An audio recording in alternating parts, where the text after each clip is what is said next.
ॐ अज्ञानतिमिरान्धस्य ज्ञानाञ्जनशलाकया चक्षुरुन्मीलितं येन तस्मै श्रीगुरवे नमः। श्रीचैतन्यमनोभीष्टं स्थापितं येन भूतले स्वयं रूपा कदा मह्यं ददाति स्वापदान्तिकम्। वन्देऽहं श्रीगुरोः श्रीयुतापदकमलं श्रीगुरून् वैष्णवांश्च श्रीरूपं साग्रजातां सहगना रघुनाथान्वितं तं सजीवं साद्वैतं सावधूतं परिजनसहितं कृष्णचैतन्यदेवं श्रीराधा कृष्णपादान् सहगना ललिता श्रीविशाखान्वितांश्च। हे कृष्णा करुणा सिन्धो दीनबन्धो जगत्पते गोपेशा गोपिकान्ता राधाकान्ता नमोऽस्तुते। तप्तकाञ्चना गौराङ्गी राधे वृन्दावनेश्वरी वृषभानुसुते देवी प्रणमामि हरिप्रिये। वाञ्छाकल्पतरुभ्यश्च कृपासिन्धुभ्यैव च पतितानां पावनेभ्यो वैष्णवेभ्यो नमो नमः। जय श्री कृष्ण चैतन्य प्रभु नित्यानंद श्री अद्वैता गदाधर श्रीवासादि गौरभक्तवृंदा। हरे कृष्णा कृष्णा कृष्णा हरे हरे हरे राम राम राम हरे हरे। मत्समो नास्ति पापात्मा नपराधी च कश्चन परिहारेऽपि लज्जा मे किं ब्रुवे पुरुषोत्तमा। युवतीनां यथा यूनी यूनां च युवतौ यथा मनोभिरमते तद्वन्मनो मे रमतां त्वयि।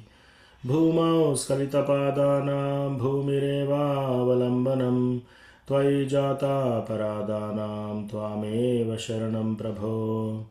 गोविन्दवल्लभे राधे प्रार्थये त्वमहं सदा त्वदीयम् इति जानातु गोविन्दो मां त्वया सह। राधे वृन्दावनाधीशे करुणामृतवाहिनी कृपया निजपादाब्जा दास्यं मह्यं प्रदीयताम्। त्रिनादपि सुनिचेन तरोरपि सहिष्णुना मानिना मानदेन कीर्तनीय सदा हरिः।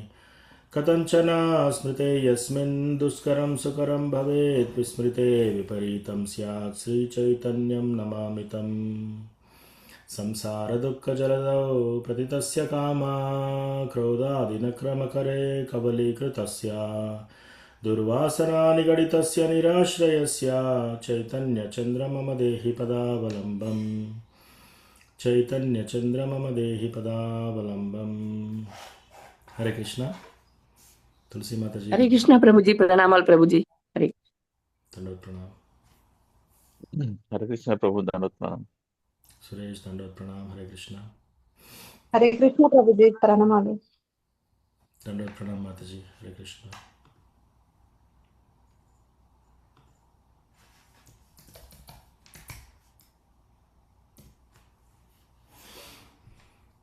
ఓకే, ఈరోజు క్లాస్ మనం ప్రారంభించే ముందు ఎవరికైనా ఏమైనా ప్రశ్నలు ఉన్నాయా? ఏమైనా topics discuss చేయాలందా? Hare Krishna Prabhuji. Yes ప్రభు. ఆ రోజు మీ ప్రవచనానికి వచ్చాము మేము. Not meet you and that day చాలా బిజీగా ఉన్నారు అనుకుంటా కదా. మీరు సండే వచ్చారా ప్రభు? ట్యూస్డేనా? సండే. సండే వచ్చారా? ఓకే. అప్పుడే అదే ఫస్ట్ డే కదా అయింది. అవునవును, ఫస్ట్ డే సండే, తర్వాత ట్యూస్డే రోజు ఇనిషియేషన్స్ దీక్ష అయ్యాయి అనమాట. Okay okay. మీ దీక్ష కూడా అయిందేనా? ఎస్ ఎస్, ఆ గురు మహారాజ్ దగ్గర దీక్ష తీసుకున్నాను నేను. అచ్చా, ఏ కృష్ణ ఇస్కాన్ టెంపుల్ ఉంటారు ఆయన? సో గురు మహారాజ్ వచ్చేసి వరల్డ్ వైడ్ ట్రావెల్ చేస్తూ ఉంటారు. మెయిన్ టెంపుల్ వచ్చేసి Radha Gopinath temple in Mumbai. Okay. So mostly టోరీ. చాలా బాగుంది. యా, చూసాను ప్రభుజీ. మీరు చైర్ లో చివర్లో కూర్చున్నారు కదా. Mr. Srivas Prabhuji was there. Make some arrangements, sit down. He said, no, because now you cannot sit down because of the operation of the knee. ఆ, So he made some arrangement for sitting in the bunch. Okay. So that was helpful for us very much. ఆయన మాకు సహాయం చేసి అక్కడ కూర్చుందుకు మాకు ఏర్పాట్లు చేసి ఇచ్చారు. ఓ. కింద కూర్చునే దానికి నాకు కూడా ఈ మధ్య సర్జరీ అయింది, like No, no, right. no, Mataji మీరు డెఫినెట్లీ మీరు పైన కూర్చోవాలి. కింద అదే. కూర్చోవాల్సిన అవసరం ఏం లేదు. Oh, అందుకే అక్కడ వాళ్ళు arrangement. అందరూ చాలా అకామిడేటివ్ పీపుల్ అండి, ఎవరు అట్లా ఇది లేదు. యా. ఎంత బాగా ఉండిందో ఆ రోజు, చాలా నచ్చింది మాకు. ప్రసాదం తీసుకొని వెళ్ళారా? ప్రసాదం తీసుకున్నాము. Very good. ప్రసాదం తీసుకుని మిమ్మల్ని కలవడానికి మాకు తీసుకున్నాం, అప్పటికే అవునులే. టైం అయిపోయింది. ఉమ్, అందువల్ల అనుకుంటుమి సరే ఇంకొక రోజు కలుద్దాము అనేసి మిమ్మల్ని చూసాం కానీ కలవడానికి కుదరలేదు. ఉమ్. Very nice opportunity. బాగుండింది, మాకు చాలా నిజంగా చాలా నచ్చింది. అక్కడ మనుషులు అంతే, ఎంత ఎంత ఇది రష్ ఉన్నా కూడా ఎంత అకామిడేటివ్ అంటే, ఎంత కన్సర్న్ ఉండిందంటే మాకు చాలా నచ్చింది ప్రభుజీ. Yeah. ఇద్దరే వచ్చారా మాతాజీ? వేణు ప్రభు. మేము ఇద్దరమే వచ్చాము, మమ్మల్ని డ్రాప్ చేశాడు, చేసి మళ్ళీ మళ్ళీ పిక్ చేసుకుని వెళ్ళిపోయాడు. ఓకే.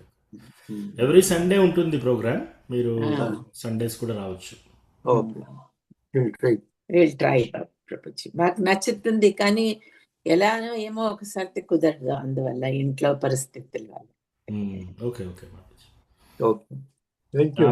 మీకు డ్రైవింగ్ తీసుకెళ్ళాలంటే చెప్పండి, పక్కనే ఉన్నారు కాబట్టి మేము ఎట్లా ఢిల్లీకి వెళ్తాము, మేము అది చెప్తాను ప్రభు, ఖచ్చితంగా ఖచ్చితంగా చెప్తాను.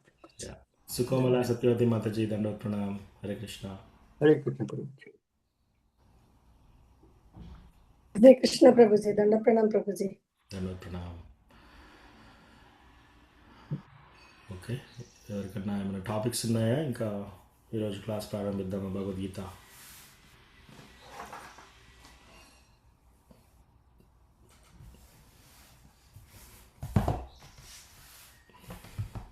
ప్రభుజీ ప్రభుజీ హరే కృష్ణ. హరే కృష్ణ అమ్మ. ఇప్పుడు శ్రావణ్ ప్రభు ఇట్లా మధ్యలో ఇది ట్రీట్మెంట్ కు భయపడి తీసుకోకుండా చనిపోవడం జరిగింది. చనిపోయింది అనడానికి అనలేకపోతున్నాం ప్రభుజీ. మరి ఆయనది ఆత్మ ఎక్కడికి చేరుకుంటది? అది చనిపోయిన వాళ్ళు ఎక్కడికి పోతారు? మరి ఈ భక్తుడు ఎక్కడికి పోయిండు? అదే నాకు అర్థం కావట్లేదు ప్రభుజీ, ఏమన్నా ఉంటే చెప్పారా? మీకు తెలిసింది.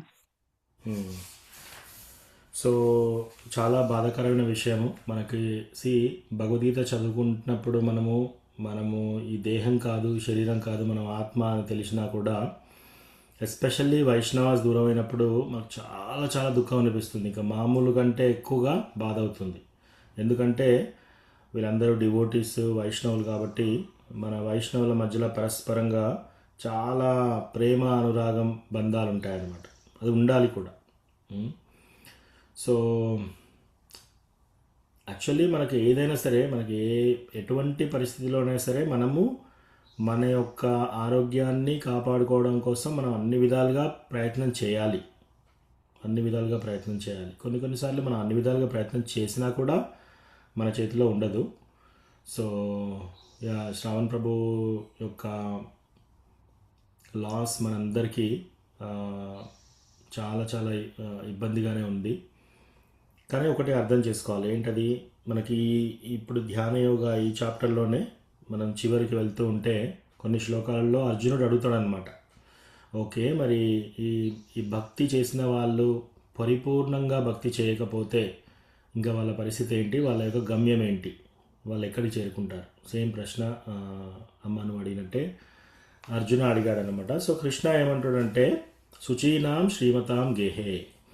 సో ఎవరైతే ఈ భక్తి మనం ఎన్ని రోజులు మనము ఒక్కొక్క రౌండ్ ఆఫ్ చాంటింగ్, మనం చేసే ప్రతి చాంటింగ్ రౌండ్ కృష్ణ భగవానుడు మన హృదయంలో నిలిచి ఉండి పరమాత్మ రూపంలో చూస్తూ ఉన్నాడు అనమాట. మనం చేసే ప్రతి సేవ, మనం ఇచ్చే ప్రతి డొనేషన్, మనము చేసే ప్రతి భక్తి యొక్క చర్య భగవంతుడు చాలా క్షుణ్ణంగా గమనిస్తున్నాడు అనమాట. ఈ గురు మహారాజ్ రీసెంట్ క్లాస్లో చెప్పారు ఏమని, మనము ఈ జన్మ మృత్యు జరా వ్యాధి, ఇంక జన్మ ఎత్తి మళ్ళీ మృత్యు చెంది, మళ్ళీ జన్మ ఎత్తి మళ్ళీ మృత్యు చెంది, ఇలా కొన్ని వేల కోట్ల జన్మల్లోకి తిరుగుతున్నాం అన్నమాట. అలా తిరుగుతూ తిరుగుతూ ఈవెన్ మలంలో ఉన్న పురుగు రూపంలో మనం ఉన్నా సరే భగవంతుడు ఆ పురుగు హృదయంలో కూడా ఉండి మన వైపు చూస్తున్నాడు అనమాట. సో మనం ఏం చేస్తున్నాము, ప్రతిసారి ఒక 2 పక్షుల్లాగా వివరణ ఇచ్చారు మనకు శాస్త్రాలలో. ఒక చెట్టు మీద 2 పక్షులు ఉన్నాయన్నమాట. ఒక పక్షి ఏం చేస్తుంది, ఆ పండు తినడానికి ప్రయత్నం చేస్తుంది అనమాట. ఓకే, ఈ పండు చాలా తీయగా ఉంది, చాలా హ్యాపీగా ఉంది పక్షి. ఇంకో పక్షి ఏం చేస్తుంది, అబ్జర్వ్ చేస్తుంది అనమాట. ఈ పక్షి ఏం చేస్తుందని అబ్జర్వ్ చేస్తుంది. సో అబ్జర్వ్ చేసే పక్షి మన యొక్క పరమాత్మ కృష్ణ భగవానుడు క్షుణ్ణంగా మనల్ని పరిశీలిస్తున్నాడు అనమాట. ప్రతి జన్మలో మనతో పాటే ఉంటాడు. మనతో పాటు తల్లిదండ్రులు ఓన్లీ ఈ జన్మ వరకే, కానీ క్షుణ్ణంగా మనతో పాటు అన్ని జన్మల్లో అన్ని విధాలుగా అన్ని టైంలలో కృష్ణ చూస్తూ ఉంటాడు అనమాట. ఇతడు నా వైపు ఎప్పుడు తిరుగుతాడు అని చెప్పేసి. సో అట్లా ఒకసారి మనం తీయటి పదార్థం తింటాము, హ్యాపీగా ఉన్నాం అనుకుంటాము. ఓసారి చేదు పదార్థం తింటాము, మనకేదో చేదు అనుభవం జరిగింది అని అనుకుంటాం. అట్లా మనం ప్రతి జన్మలో మనం ఏదో ఒకటి ఆనందించాలి, ఆస్వాదించాలని ప్రయత్నం చేస్తూ ఉన్నాం. అలా చేస్తూ చేస్తూ చేస్తూ గడుపుతూ ఉంటే కృష్ణ చూస్తున్నాడు అనమాట పరమాత్మ రూపంలో. సో ఎస్, మనం చేసే ప్రతి యాత్ర, మనం వెళ్ళిన ప్రతి యాత్రకి మనం డివోటీస్కి ఏ సేవ చేశామో, మనం ఏ విధంగా చాంటింగ్ చేశామో, మనం ఎన్నిసార్లు టెంపుల్కి వెళ్ళామో, ఏ విధంగా సేవలు చేశామో, అన్నీ క్లియర్గా పరమాత్మ రూపంలో కృష్ణకి అన్నీ ఉంటాయి. ఇంకోటి, మన కష్టాలు వచ్చినప్పుడు ఏం చేస్తాం మెయిన్లీ, అది చాలా ఇంపార్టెంట్. సో కష్టాలు రాగానే ఓకే ఇంకా మన కృష్ణ కాదు ఇంకో దేవుడికి వెళ్ళడము, లేదా ఇంకా దేవుడే లేడు, నేను దేవుని నమ్ముకుంటే నాకు జరిగింది ఇది అని చెప్పేసి దూరమైన వాళ్ళు చాలామంది ఉన్నారు, అలా ఉంటారు. సో ఒకసారి ఒక బస్ నిండా ఒక డివోటీస్ వెళ్తున్నారనమాట. ఇక్కడికి హిమాలయాస్లో కేదార్నాథ్ వెళ్ళడానికి ప్రయత్నం చేస్తున్నారు అనుకుంటా. సో అప్పుడు ఆ బస్సు లోయల్లో ఇలా తిరుగుతూ వెళ్తూ ఆ బస్సు ఇట్లా పడిపోయినప్పుడు అందులో అందరూ చాలామంది డివోటీస్ ఉన్నారనమాట. సో అందరూ భక్తులే, ఇస్కాన్ భక్తులు. సో అది మంటలు అంటుకొని మొత్తం అందరూ కాలి చనిపోయారు. సో అప్పుడు మనకు గురువర్గ ఏం చెప్తున్నారు అంటే, వాళ్ళు అలా చనిపోయినప్పుడు కూడా హరే కృష్ణ మహామంత్రం చెప్తూ కృష్ణ భగవానుని స్మరణలో చనిపోతే అంతకాలేచ మామేవా స్మరణ్ముక్త్వా కలేవరం. సో ఈ శ్లోకం ప్రకారం ఎవరైతే అంతకాలేచ చనిపోయే ముందు ఎవరైతే కృష్ణ భగవాన్ని తలుచుకుంటారో, విష్ణువుని తలుచుకుంటారో, కేశవ లేకపోతే చైతన్య మహాప్రభు, ఎవరైనా సరే విష్ణుతత్వ ఎవరైనా సరే తలుచుకుంటే మనము భగవద్ధామానికి చేరుతాం, దాంట్లో డౌట్ లేదు. అలా కాకుండా యం వాపి స్మరన్ భావం త్యజత్యంతే కలేవరం తం ఏవైతి కౌంతేయ సదా తద్భావ భావితః. ఒకవేళ మనం ఏదైనా ఆలోచిస్తూ మరణించాం, ఏదైనా కోరికలతో మరణించాం, లేదా భగవంతుణ్ణి ఆలోచించకుండా మరణించాం, అప్పుడేమవుతుంది, మనకు ఆయా శరీరాలు వచ్చేస్తాయి. వచ్చినా కూడా ఏమవుతుంది, మనకు శుచీనాం శ్రీమతాం గేహే అంటే ఏంటంటే, మనం భక్తి ఎంత % వరకు మనం భక్తి చేస్తామో అది ఎప్పుడు తరగదు. ఉదాహరణకి మనం ఈ జన్మలోనే ఫస్ట్ టైం కృష్ణ కాన్షియస్ భక్తి స్టార్ట్ చేసింది మనం ఓన్లీ 20% భక్తి చేస్తాం. ఈ 20% ఎటు పోదు. మళ్ళీ నెక్స్ట్ జన్మలో ఏమవుతుంది, 21వ భాగం నుంచి మనం మొదలు పెడతాం. అందుకే మీరు చిన్నప్పుడు ఎవరైనా చూడండి, కొందరు డివోటీస్ ఇంట్లో పిల్లలు పుట్టినప్పుడు వాళ్ళన్ని శ్లోకాలు వచ్చేస్తాయి తొందరగా, వాళ్ళకి అన్ని పద్ధతులు అన్నీ ఫాస్ట్గా వచ్చేస్తాయి అన్నమాట. ఎందుకు, పూర్వజన్మ నుంచి వాళ్ళకి ఆ భక్తి సంస్కారాలు ఉన్నాయి కాబట్టి. కొందరు చిన్నప్పటి నుంచి చెడు అలవాట్లు బాగా ఉంటాయి, ఎందుకు, పూర్వజన్మలలో కొంచెం ఆ అలవాట్లు బాగా ఉన్నాయి కాబట్టి ఆ విధంగా వచ్చారనమాట. సో మనం చేసే భక్తి ఒకటి తరగదు, అదొక ఫస్ట్ పాయింట్. రెండోది, ఆ బస్సు పడిపోయినప్పుడు ఎంతమంది డివోటీస్ అక్కడ కాలి వాళ్ళు డైరెక్ట్గా వైకుంఠధామానికి వెళ్ళారనుకోండి, ఇంకా అంతకంటే కావాల్సింది ఏంటి మనకి బయట నుంచి చూస్తే అయ్యో ఎంత పెద్ద ఆపద జరిగింది, బస్సులో ఇలా పడిపోవడం ఏంటి, డివోటీస్ అంతా ట్రావెల్ చేస్తుంటే ఇలా జరగడం ఏంటి అని మనకు అనిపిస్తుంది. కానీ కృష్ణ యొక్క ప్లాన్ ఏంటి, వాళ్ళందరినీ ఒకేసారి తీసుకెళ్లాలని ప్లాన్ చేశాడు అనుకోండి. బస్సు పడిపోగానే అందరూ వాళ్ళ యొక్క నిజస్వరూపాలు ధరించి వైకుంఠ ఏరోప్లేన్స్లో గోలోక ధామకు వెళ్ళారనుకోండి, కృష్ణ భగవాని ధామానికి భక్తులు అందరూ కలిసి, అదెంత సంతోషమైన వార్త. సో అట్లా తీసుకోవాలి. ఇంకోటి, భక్తి బాగా ఎక్కువగా చేసి ఇంకా 100% పూర్తి చేయలేదు, బాగా ఎక్కువగా భక్తి చేస్తారు, వాళ్ళు ఎక్కడ జన్మిస్తారంట, శుచీనాం శ్రీమతాం గేహే, ఇదే చాప్టర్లో వస్తుంది శ్లోక. సో అప్పుడు వాళ్ళు ఏంటట, ఐదర్ బ్రాహ్మణ కుటుంబంలో కానీ లేదా ధనికుల రాజుల కుటుంబంలో కానీ జన్మిస్తారంట. మీరు ఎప్పుడైనా చూడండి, ఇప్పుడు బ్రాహ్మణ కుటుంబంలో ఎవరైనా పుట్టారంటే ఏం చేస్తారు, ఫస్ట్ వాళ్ళు అన్ని సంస్కారాలు పర్ఫెక్ట్గా చేస్తారనమాట. వేద మంత్రాలు చదువుతూ ఉంటారు, వాళ్ళకు సాత్విక భోజనం ఇస్తుంటారు. లేదా రాజుల కుటుంబంలో పుట్టారనుకోండి, వాళ్ళు చదివినా చదవకపోయినా సరే వాళ్ళకి ఇల్లు ఉంటుంది, ఆస్తి ఉంటుంది, అన్నీ ఉంటాయి, పెళ్ళిళ్ళు చేసేస్తారు, వాళ్ళకి అన్నీ సక్రమంగా జరిగిపోతాయి. ఏంటి, వాళ్ళకి బాగా కష్టపడి ఒక జాబ్ తెచ్చుకోవాలి, ఇల్లు కట్టుకోవాలి, మన ఫ్యామిలీ మెంబర్స్ని పోషించాలి అనే టెన్షన్ లేదు వాళ్ళకి. సో అట్లా వాళ్ళు ఏంటంటే వాళ్ళ యొక్క భక్తి 80% ఉంది. ప్లస్ ధనికుల కుటుంబంలో, రాజుల కుటుంబంలో పుట్టారు లేదా బ్రాహ్మణ కుటుంబంలో పుట్టారు, ఎవ్రీడే వాళ్ళు టెంపుల్కి వెళ్తారు, ఎవ్రీడే గంట వింటారు, ఎవ్రీడే పూజలు చేస్తూ ఉంటారు. సో దాంట్లో మళ్ళీ శాస్త్రాలు చదువుకునే అవకాశం ఈజీగా వస్తుంది వాళ్ళకి, యాక్సెస్ అన్నీ ఉంటాయి. ధనికులు బాగా ధనంతో ఉన్నారనుకోండి, టైం అంతా ఇంకా వేస్ట్ చేయకుండా ఓన్లీ మళ్ళీ నెక్స్ట్ ఇంకా 80% నుంచి 100%కి వచ్చే ఈజీగా ఉంటుంది. ఇంకా అంతకంటే పెద్ద డివోటీస్ 90% వరకు వెళ్ళిపోయారు అనుకోండి, వాళ్ళు ఎక్కడ జన్మిస్తారంట, భక్తుల కుటుంబంలో జన్మిస్తారంట. ఒకవేళ ఎవరైనా భక్తుల కుటుంబంలో కృష్ణ కాన్షియస్ డివోటీస్ తీసుకోండి, తండ్రి తల్లి ఇద్దరూ ఇనిషియేషన్ అయ్యారు, వాళ్ళ పిల్లలు వాళ్ళు పుట్టారనుకోండి, వాళ్ళు ఏం చేస్తారు, వాళ్ళ అన్నప్రశ్న ఎక్కడ చేస్తారు, టెంపుల్ తీసుకెళ్ళి ఫస్ట్ అన్నప్రశ్న చేస్తారు ప్యూర్ డివోటీ చేతిలో నుంచి. తర్వాత వాళ్ళు కీర్తన చేస్తారు, ప్రతిసారి టెంపుల్కి వెళ్తారు, వాళ్ళు చిన్నప్పటి నుంచే అన్ని డివోటీ ప్రోగ్రామ్స్ అటెండ్ అయిపోయి వాళ్ళు దీక్ష తీసుకుంటారు, ఈజీగా గోలోక బృందానికి చేరుకునే అవకాశం ఉందన్నమాట. ఇంకా ఎక్కువగా 99% వరకు భక్తి చేసి బాగా పండిపోయిన వాళ్ళు ఉన్నారు. వాళ్ళు ఎటువంటి కుటుంబంలో అంట, వాళ్ళు డైరెక్ట్గా చాలా చాలా పెద్ద ప్యూర్ డివోటీ కుటుంబంలో జన్మిస్తారు. ఉదాహరణకి శ్రీల ప్రభుపాద్ వాళ్ళ తండ్రి already pure devotee.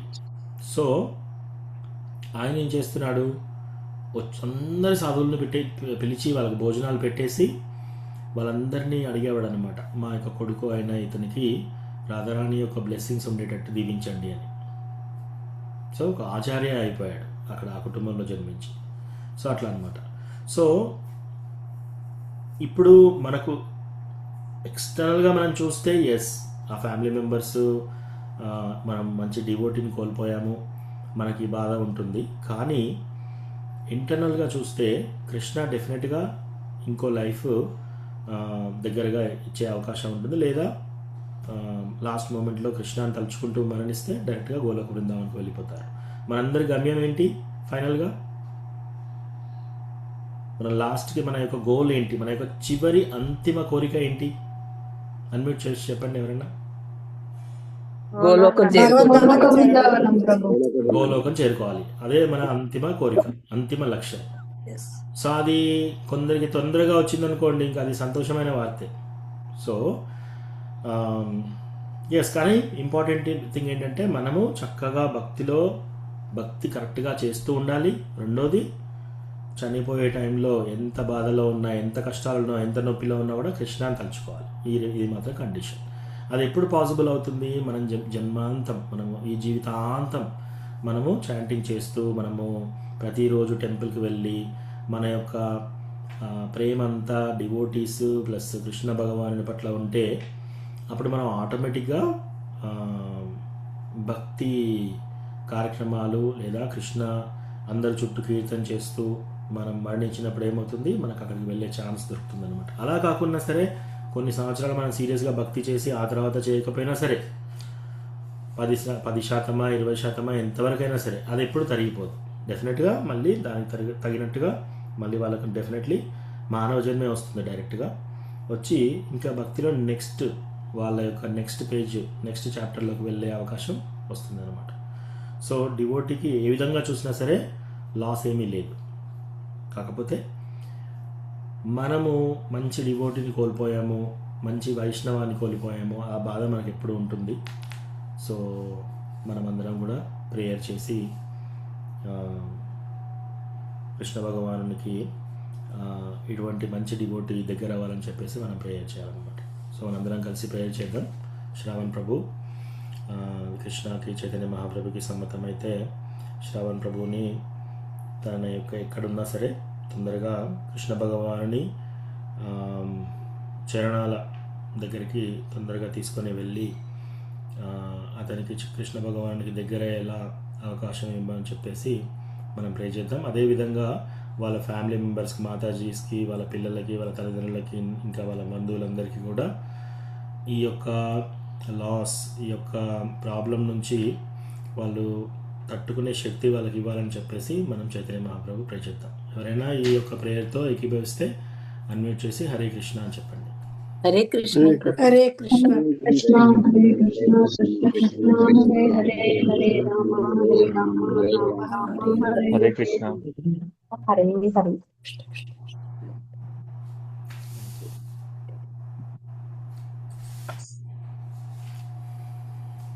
Krishna Prabhuji, yes Mataji. అదే నారాయణ స్మృతి అంటే గురువు లేకుండా వాళ్ళు చేయగలిగిన వాళ్ళ పరిస్థితి ఏంటి ప్రభుజీ? గురువు లేకుండా ఒకవేళ స్మరణ చేస్తే ప్రభుజీ కృష్ణ భగవాన్. సో గురువు లేకుండా మనం కృష్ణధామాన్ని చేరుకోవడం చాలా కష్టము.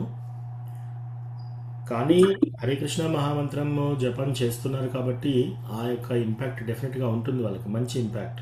హరే కృష్ణ మహామంత్రం జపం చేస్తున్నారు కాబట్టి తప్పకుండా ఉంటుంది. కానీ అక్కడ ఆపకూడదు, మనం ఎట్లయినా సరే గురువు దీక్ష తీసుకోవాలి. ఇంకోటి ఏంటంటే గురువు దీక్ష అంటే ఏంటి, ఒక గురువుకు సరెండర్ కావాలి. ఇతను నా గురువు అని మనం ఎంచుకోవాలి. ఆ రోజు మనం ఎప్పుడైతే ఎంచుకుంటామో ఆ రోజు దీక్ష అయిపోయినట్టే. ఆ రోజు నుంచి కృష్ణ భగవాను యొక్క మర్సీ ఆ యొక్క గురువు మహారాజ్ ద్వారా ఆ భక్తుడికి చేరుతూ ఉంటుంది. ఇంకా దీక్ష అనేది ఒక ఫార్మాలిటీ. దీక్ష ఇప్పుడు అవుతుందా, ఇంకా కొన్ని రోజులకు అవుతుందా, కొన్ని సంవత్సరాలకు అవుతుందా, అది ఫార్మాలిటీ. కానీ ఎప్పుడైతే ఎవరైనా సరే ఒక భక్తుడు నేను ఈ ఫలాని గురువు దగ్గర నేను దీక్ష తీసుకోవాలని నేను సిద్ధమవుతున్నాను, ఇతను నాకు గురువు అని మనసులో దృఢంగా ఎప్పుడైతే నిశ్చయం తీసుకుంటారో ఆ రోజు దీక్ష అయిపోయినట్టే వాళ్ళకి. సో వాళ్ళకి గురు మహారాజ్ మళ్ళీ పిలిచి వాళ్ళకు పేరు పెట్టి ఇదంతా ఫార్మాలిటీ. ఇది కూడా ఇంపార్టెంటే, ఫార్మాలిటీ అంటే ఇది ఇంపార్టెంట్ కాదని కాదు. కానీ ఎప్పుడైతే భక్తులు ఇతను నా గురు మహారాజ్, ఇతని చరణాల వద్ద నేను శరణాగతి తీసుకుంటాను అని ఎప్పుడైతే నిర్ణయం తీసుకుంటారో ఆ క్షణం నుంచి కృష్ణ యొక్క మర్సీ ఫ్లో అవుతుందన్నమాట. సో ప్రభు మనకి ఆల్రెడీ అతను తీసుకున్నాడు, ఒక గురువు దగ్గర షెల్టర్ తీసుకున్నారు. ఫార్మాలిటీగా దీక్ష సెంటర్ కానీ దీక్ష కాలేదు. అవుతుంది నాకు మాతాజీకి ఈసారి తప్పకుండా అవుతుంది అన్నాడు పాపం. ఎస్. సో ఎస్, అతనికి గురువు ఉన్నట్టే. ఇంకోటి ఆ గురు మహారాజ్ మర్సీ ఉంటుంది, ప్లస్ కృష్ణ మర్సీ ఉంటుంది. అది ఆ మర్సీ ఎక్కడికి వెళ్ళదు. సో ఎందుకంటే అతను ఆల్రెడీ ఒక ప్యూర్ డివోటీ దగ్గర సరెండర్ అయిపోయాడు, శరణాగతి తీసుకున్నాడు. కాబట్టి అది డెఫినెట్గా తీసుకున్నట్టే అనమాట. కానీ కొందరు ఇంకా ఆ స్టెప్ కూడా తీసుకొని వాళ్ళు ఉంటారు. సో వాళ్ళు ఇంకా గురువును ఎంచుకోలేదు కాబట్టి వాళ్ళకి డిఫికల్ట్ అనమాట, కృష్ణ దగ్గరికి వెళ్ళడం చాలా డిఫికల్ట్. సో ఈ మర్సీ గ్యారంటీ ఉంటుంది. మనకి దీక్ష అయిన వాళ్ళకి ఎలా మర్సీ ఉంటుందో వాళ్ళకు కూడా, శరణాగతి తీసుకున్న వాళ్ళకు కూడా అంతే మర్సీ ఉంటుంది మాతాజీ. కానీ ఎస్, మనం అందరం ప్రయత్నం చేయాలి. మనము దీక్ష కోసము, సెకండ్ ఇనిషియేషన్ కోసం మనం ప్రయత్నం గ్యారంటీ చేయాలి.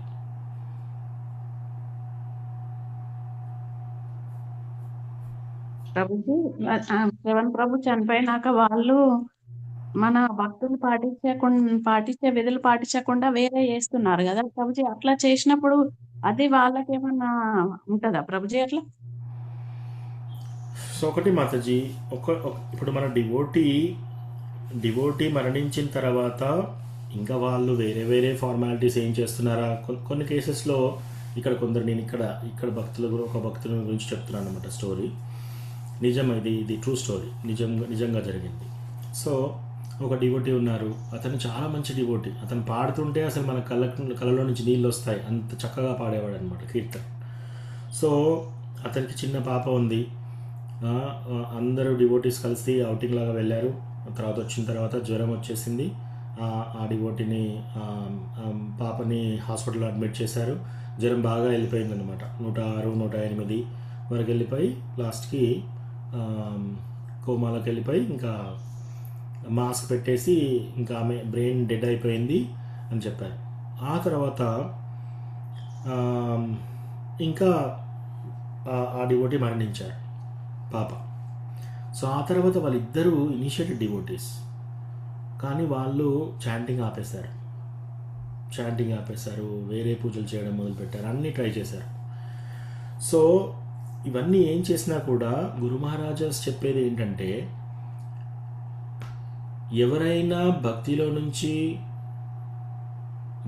ఉన్నవాళ్ళు భక్తిలో నుంచి కొన్ని రోజుల పాటు తొలగారనుకోండి,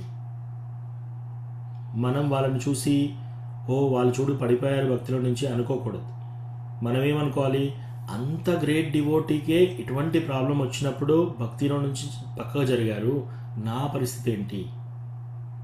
అంత గొప్ప డివోటీకే ఇటువంటి కష్టం వచ్చినప్పుడు చాంటింగ్ చేయలేకపోయారు, లేదా భక్తిలో నుంచి పక్కకు తొలగారు, నేను ఇంత చిన్న డివోటీని, నా పరిస్థితి ఏంటి? మనం అలా అనుకోవాలి, ఫస్ట్ పాయింట్. రెండోది, ఈవెన్ ఒకవేళ డివోటీ అన్నీ బాగానే ఉన్నాయి, అందరూ బాగానే ఉన్నారు, హెల్తీగా భక్తిలో నుంచి పడిపోయారు, అయినా కూడా మనం వాళ్ళని సెయింట్లీ పీపుల్గానే చూడాలి. ఎందుకు? వాళ్ళు ఇంతకుముందు చాంటింగ్ చేశారు కాబట్టి వాళ్ళని మనము గొప్ప సాధువులాగానే చూడాలి.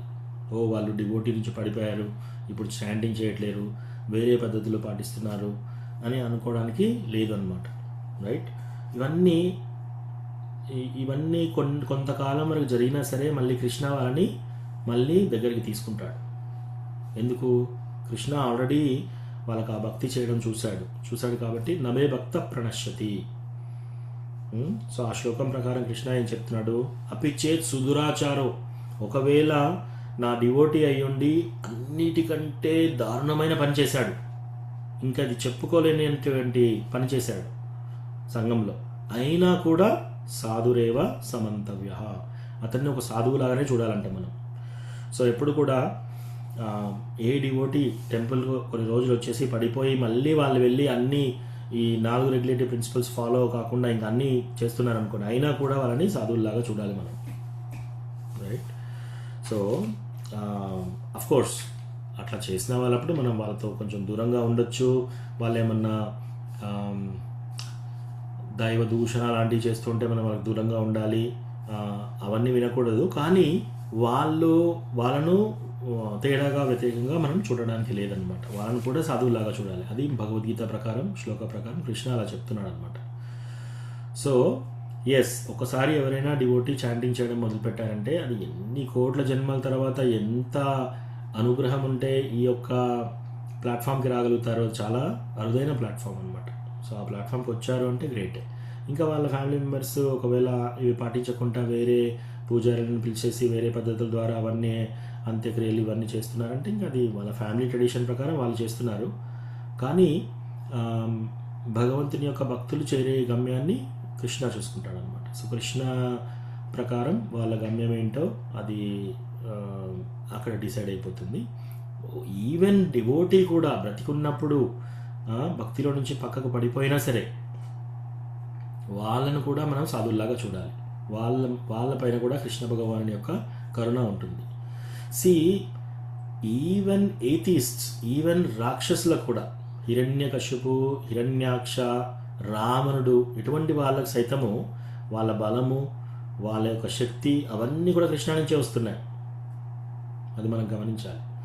సో అటువంటి వాళ్ళకి అవన్నీ శక్తులు కూడా కృష్ణ ఇచ్చినప్పుడు ఇంకా భక్తులుగా ఉండి కొన్ని రోజులు పక్కకు పడిపోయిన వాళ్ళను కృష్ణ చూడడా డెఫినెట్గా చూస్తాడు. సో మనము వాటిని ఎక్కువ ఆపవలసిన అవసరం లేదు. వాళ్ళ ఫ్యామిలీ మెంబర్స్ వాళ్ళ యొక్క టైం ప్రకారం, వాళ్ళ యొక్క బాధ ప్రకారం వాళ్ళు ఏమేమి చేస్తున్నారో అది మనం వీక్షించవచ్చు, మనం చూడొచ్చు. ప్లస్ మనం వెళ్ళి చాంటింగ్ చేయాలి. మనం హృదయంలో లోపల చాలా గట్టిగా మంచిగా ప్రేయర్ చేయాలి.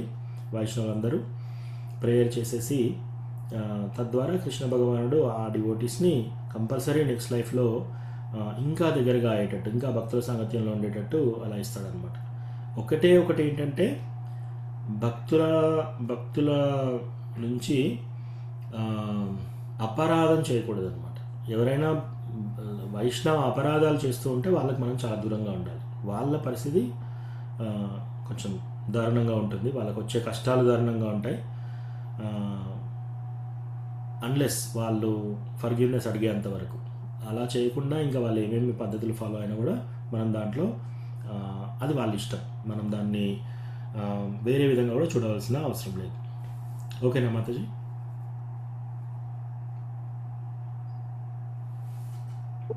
ఓకే ప్రభుజీ, థ్యాంక్ యూ ప్రభుజీ. Thank you. హరే కృష్ణ ప్రభుజీ, ఒక చిన్న సందేహం అడగచ్చా ప్రభుజీ? ఎస్ మాతాజీ. సుకోమల సత్యవతి. ప్రభుజీ, మనకి ఏదైనా ఒక ఎట్లా ఒకటి మన ప్రాబ్లం వచ్చినా ఏదైనా మనకు తెలియంది ఏమన్నా మన పెద్దవాళ్ళు చేస్తారు లేరు ఇప్పుడు అనేసి అని అనుకున్నప్పుడు కళలో మన డాడీ కానీ అంటే మన ఇంట్లో ప్రాబ్లమ్స్ తీర్చేవాళ్ళు ఎవరైనా పదే వచ్చినప్పుడు నేను అది చెప్తున్నాను మా డాడీకి, మా డాడీ ఉంటే ఇది చేసేవాళ్ళు అని అనుకొని ఆ పదే కళలోకి వస్తే దాన్ని ఎలా తీసుకోవాలి ప్రభుజీ? అంటే ఆత్మ హెల్ప్ చేస్తుందని అనుకోవాలా, లేకపోతే అంటే పగలంతా చేసి గుర్తు చేసుకునే కళ్ళే కదే వస్తుందంటారా? ఎలా తీసుకోవాలి ప్రభుజీ? సెకండ్ మాతాజీ, మనం పదే మన యొక్క మనస్సు ఎక్కడ ఉంటుందో యూజువల్గా మన యొక్క కళలు కానీ మన యొక్క చిత్తం కానీ అంతా వాటి మీదే ఉంటుంది అనమాట. సో మనం వేటిపైన ఎట్లా వ్యామోహం ఎక్కువ ఉంటుందో, ఏ విషయాల పట్ల అయితే మన యొక్క ఆలోచన ఎక్కువగా నడుస్తుందో సాధారణంగా అటువంటి కళలు వచ్చేది సహజం. మనం ఆ విధంగా తీసుకోవాలి. ఇంకోటి మాతాజీ, కళలు ఏ విధంగా వచ్చినా సరే అవి కలవలగానే తీసుకోవాలి మనం.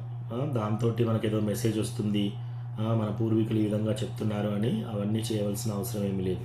ఓన్లీ థింగ్, గురు మహారాజ్ కళలో వచ్చారనుకోండి, శ్రీల ప్రభుపాద్ కళలో వచ్చారనుకోండి, డైరెక్ట్గా చైతన్య మహాప్రభు, రాధారాణి, కృష్ణ భగవానుడు కళలో వచ్చాడనుకోండి, అవి చాలా ఇంపార్టెంట్, చాలా స్పెషల్ కళలు అనమాట. అవి మనం గుర్తుపెట్టుకోవాలి. ఎస్పెషల్లీ పదే ఒకే విషయం పట్ల గురు మహారాజ్ కళలో వచ్చి చెప్తున్నారనుకోండి, అది మనం తీసుకోవాలి సీరియస్గా. మిగతా ఇంకా కళలన్నీ కళలాగా తీసుకోవాలి. అంటే వాళ్ళు కృష్ణ కాన్షియస్ లో లేరు అనుకోండి ప్రభుజీ, అంటే ఇస్కాన్ మన కృష్ణ చైతన్యం లేరు అనుకోండి ప్రభుజీ, వాళ్ళు మామూలుగా వేరే పూజలు చేస్తూ ఇప్పుడిప్పుడే వచ్చారనుకోండి, వాళ్ళకి కూడా ఎలా తీసుకోవాలి ప్రభుజీ? అంటే వాళ్ళకి తెలియకుండా వచ్చింది అనుకోవాలా, లేకపోతే థాట్స్ బట్టి వచ్చి?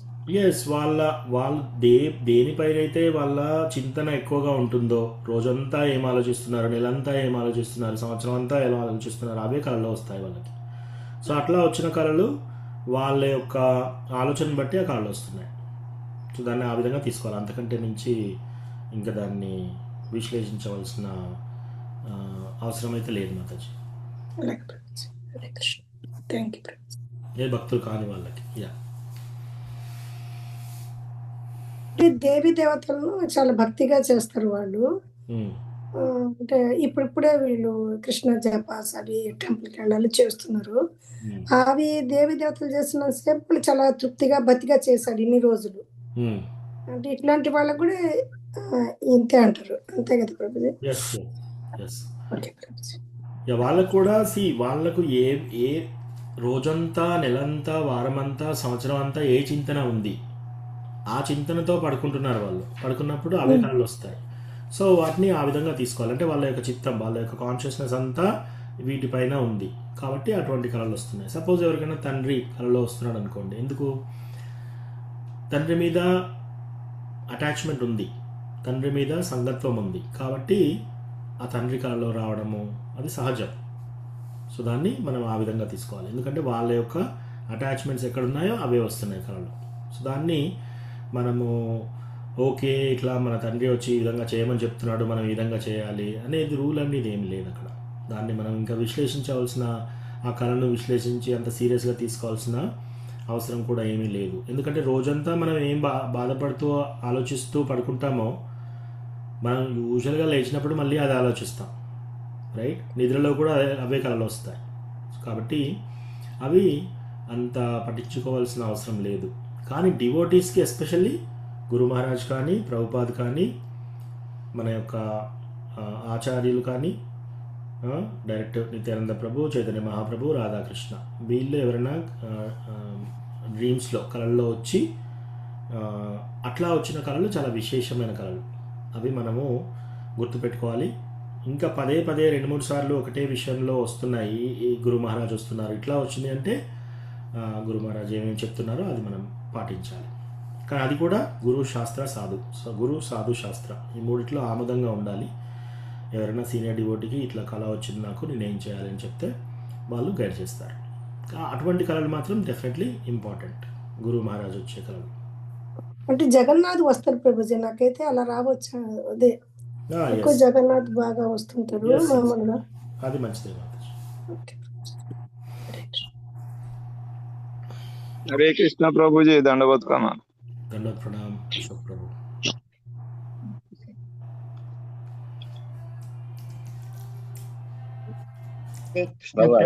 ప్రణామాలు. పద్మజ మాతాజీ దండవత్ ప్రణామ్.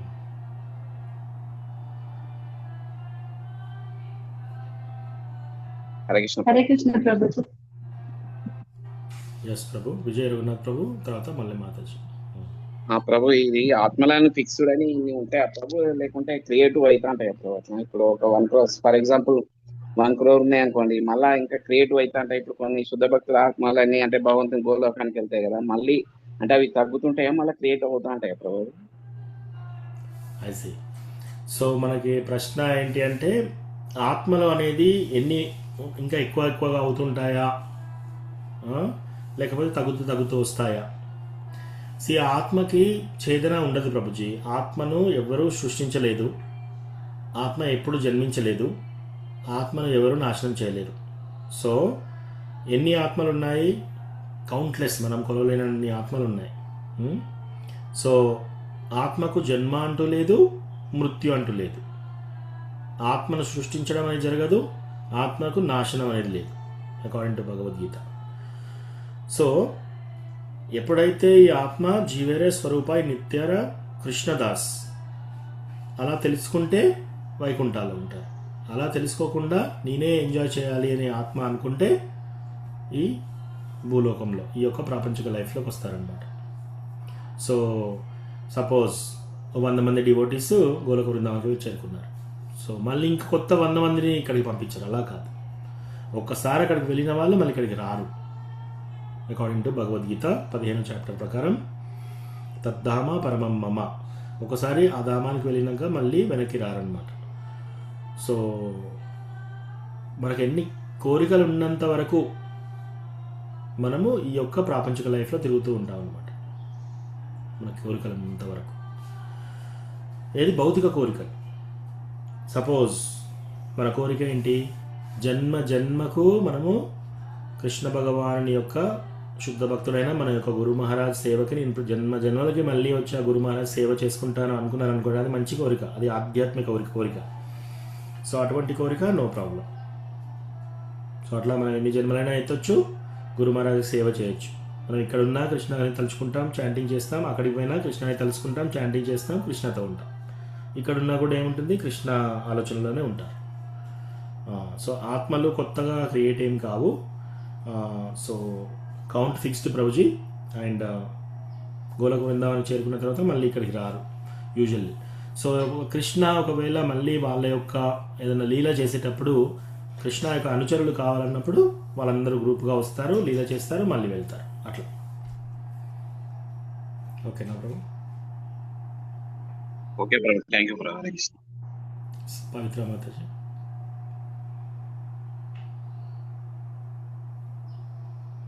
ఎస్ ప్రభు, హరే కృష్ణ. ఎస్ మాతాజీ. ప్రభుజీ, I want to share with you. ఇందాక మీరు ఒక బాబుది ఫీవర్ వచ్చిందని చెప్పారు. సేమ్ ఇన్సిడెంట్ ఒక 20 days బ్యాక్ నాకు కూడా జరిగింది. మా బాబు 5 years. వానికి ఒక 1 day నుంచి ఫీవర్ వచ్చింది, కానీ అసలు తగ్గలేదు. హాస్పిటల్కి వెళ్ళాక డాక్టర్ నార్మల్ ఫీవర్ అని చెప్పి పంపించేశారు. మేము హాస్పిటల్ నుంచి ఇంటికి వచ్చిన విత్ ఇన్ ½ లో ఫీవర్ హైకి వెళ్ళిపోయింది, 107కి వెళ్ళిపోయింది ప్రభు. మళ్ళీ ఎంబడే హాస్పిటల్కి వెళ్ళిపోతే అడ్మిట్ చేసుకున్నారు. ఇంకా బాబు సేమ్ అన్కాన్షియస్ లోకి వెళ్ళిపోయాడు. అసలు ఇంకా పిలుస్తుంటే పలకట్లేదు, ఏమీ లేదన్నమాట. చాలా టెన్షన్ అయింది. తర్వాత నేను ఇంకా నాకు సడన్ గా ఏం గుర్తొచ్చింది అంటే, సడన్ గా కాదు, ఏమన్నా అంటే ఇంకా సరే మీరు చేయండి, తర్వాత ఇక మనం అంతా కృష్ణ మెర్చి అని అనుకున్నాను. వాళ్ళకి చెప్పాను, మీరు చేయండి, ట్రీట్మెంట్ అయితే చేయండి. అడ్మిట్ చేసుకున్నారు. తర్వాత మన టెంపుల్ వాళ్ళకి ఫోన్ చేశాను అనమాట, మన దామేశ్వర ప్రభుకి వీళ్ళందరికీ ఫోన్ చేసి, ప్రభు ఇట్లా ఉంది సిచ్యువేషన్, అందరూ ప్రేయర్స్ కావాలి అని చేయించాను అనమాట. ప్రభు అందరికి చెప్పి ప్రేయర్ చేయించారు. సో నేను కూడా బాబు దగ్గరే ఉండి నరసింహ కీర్తన, హరే కృష్ణ మంత్ర కంటిన్యూస్ గా చెప్తూనే ఉన్నాను అన్నమాట. అది అయితే వాడు అన్కాన్షియస్ లో ఉండి ప్రభు ఈ రోజు 4 o'clock నుంచి రేపు అర్లీ మార్నింగ్ వరకు కూడా ఇంకా కాన్షియస్ లోకి రావట్లేదు. డాక్టర్ వచ్చి అన్నారు, అయితే బ్రెయిన్ మేబీ డెడ్ అయి ఉండాలి, లేదా బ్రెయిన్ లో సెల్ వచ్చి ఉండాలి, బ్రెయిన్ లో బ్లీడింగ్ అయి ఉండాలి, బ్రెయిన్ లో బ్లడ్ క్లాట్ అయి ఉండాలి అని ఇవన్నీ చెప్తున్నారు. సో సరే అని చెప్పేసి నెక్స్ట్ ఏంటి ప్రాసెస్ అంటే ఎంఆర్ఐ స్కాన్ చేద్దాం అన్నారు. ఎంఆర్ఐ చేస్తే అన్ని తెలుస్తాయని చెప్పేసి అంటే డాక్టర్ ఇవన్నీ చెప్పాక మాకు చాలా భయం వేసింది. బట్ తర్వాత ఏమైందంటే రిజల్ట్స్ వచ్చాక డాక్టర్ వచ్చి అన్నారు, అసలు బాబుకి ఏం కాలేదు. తర్వాత అంటే ఈ చేసే బిఫోర్ ఒక 1 hour బిఫోర్ బాబు కాన్షియస్ లోకి వచ్చాడు. బాబు కాన్షియస్ లోకి వచ్చాక ఎంఆర్ఐ స్కాన్ తీసుకెళ్ళాము. తర్వాత రిపోర్ట్స్ వచ్చాక అసలు డాక్టర్ ఇవన్నీ చెప్పారు, ఇట్లా అయి ఉంటుంది, మేబీ బ్రెయిన్ కి ఏదో ఒకటి ఎఫెక్ట్ అయి ఉంటుంది. 14 hours వరకు వాడు కాన్షియస్ లోకి రాలేడు. ఆఫ్టర్ 14 hours తర్వాత వచ్చేసరికి డాక్టర్ ఇవన్నీ చెప్పాక మా వాళ్ళంతా ఇంకా టెన్షన్ పడుతున్నారు అనమాట. నేను కొంచెం స్ట్రాంగ్ గా ఉన్నాను, బట్ ఎందుకో కొంచెం భయం అవుతుంది. అందరు ప్రేయర్స్ చేశారు, అన్ని జరుగుతున్నాయి. రిజల్ట్స్ వచ్చాక డాక్టర్ ఆశ్చర్యపోతున్నారు అనమాట. అసలు ఇన్ని అవర్స్ లో ఉన్నారు అంటే ఏదో ఒకటి అయి ఉండాలి, కానీ రిజల్ట్స్ అనేది నార్మల్ గా వచ్చాయి. అప్పుడు ఇంకా నాకు ఇంకా నమ్మకం అనేది చాలా పెరిగింది ప్రభు. అది నేను షేర్ చేసుకోవాలనుకున్నాను, ఎందుకంటే వైష్ణవ ప్రేయర్స్ అనేది భగవంతుడు ఎప్పుడు వింటాడు అని నాకు ఒక గట్టి నమ్మకం కలిగింది ప్రభుకి. నేను అంత పెద్ద డివోటీ కాదు, జస్ట్ నేను ఒక 2.5 years అవుతుంది. నాకు చాలా నమ్మకం కలిగింది ప్రభుజీ. డాక్టర్ ఆశ్చర్యపోయారు అంటే అది కృష్ణ మెర్చి వల్లే అని అనుకున్నాను. అంతే ప్రభు. థ్యాంక్ యూ ప్రభు. ఇప్పుడు మీ బాబు బాగానే ఉన్నాడా మాతాజీ? ఎస్ ప్రభు, అంటే ఇంకా కొంచెం వీక్ గా ఉన్నాడు, బట్ హీఈస్ గుడ్.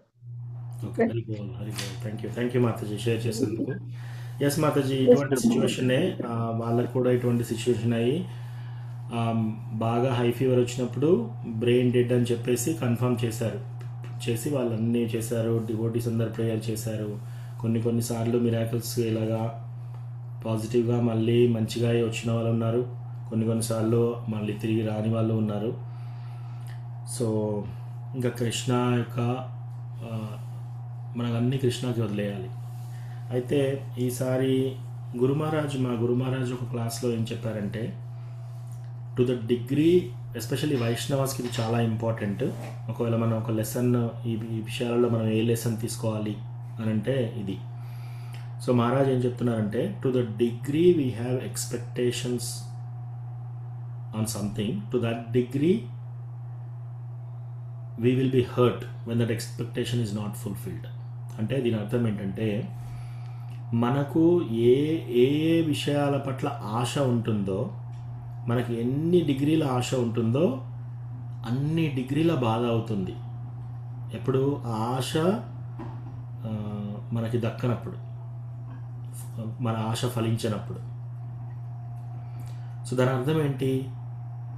దీన్ని మనం ఇంకో విధంగా మ్యాథమెటికల్గా ఎలా చేయాలంటే, మనకి ఎన్ని డిగ్రీల ఆశ ఉంటుందో ఏ విషయం పట్లనైనా సరే మనకు అన్ని డిగ్రీల బాధ అవుతుంది. సో మనం ఏం చేయాలి? మన ఆశను ఎప్పుడూ జీరో చేసుకోవాలి. మనం ఏ విషయం పట్ల కూడా ఆశ పెట్టుకోకూడదు. ఉదాహరణకి నా యొక్క భార్య ఈ విధంగా ప్రవర్తించాలి, నా యొక్క భర్త ఈ విధంగా ప్రవర్తించాలి, మా యొక్క తల్లిదండ్రులు ఈ విధంగా ప్రవర్తించాలి, మా యొక్క పిల్లలు ఈ విధంగా మెదులుకోవాలి, ఇవన్నీ మనకు ఆశలే, రైట్?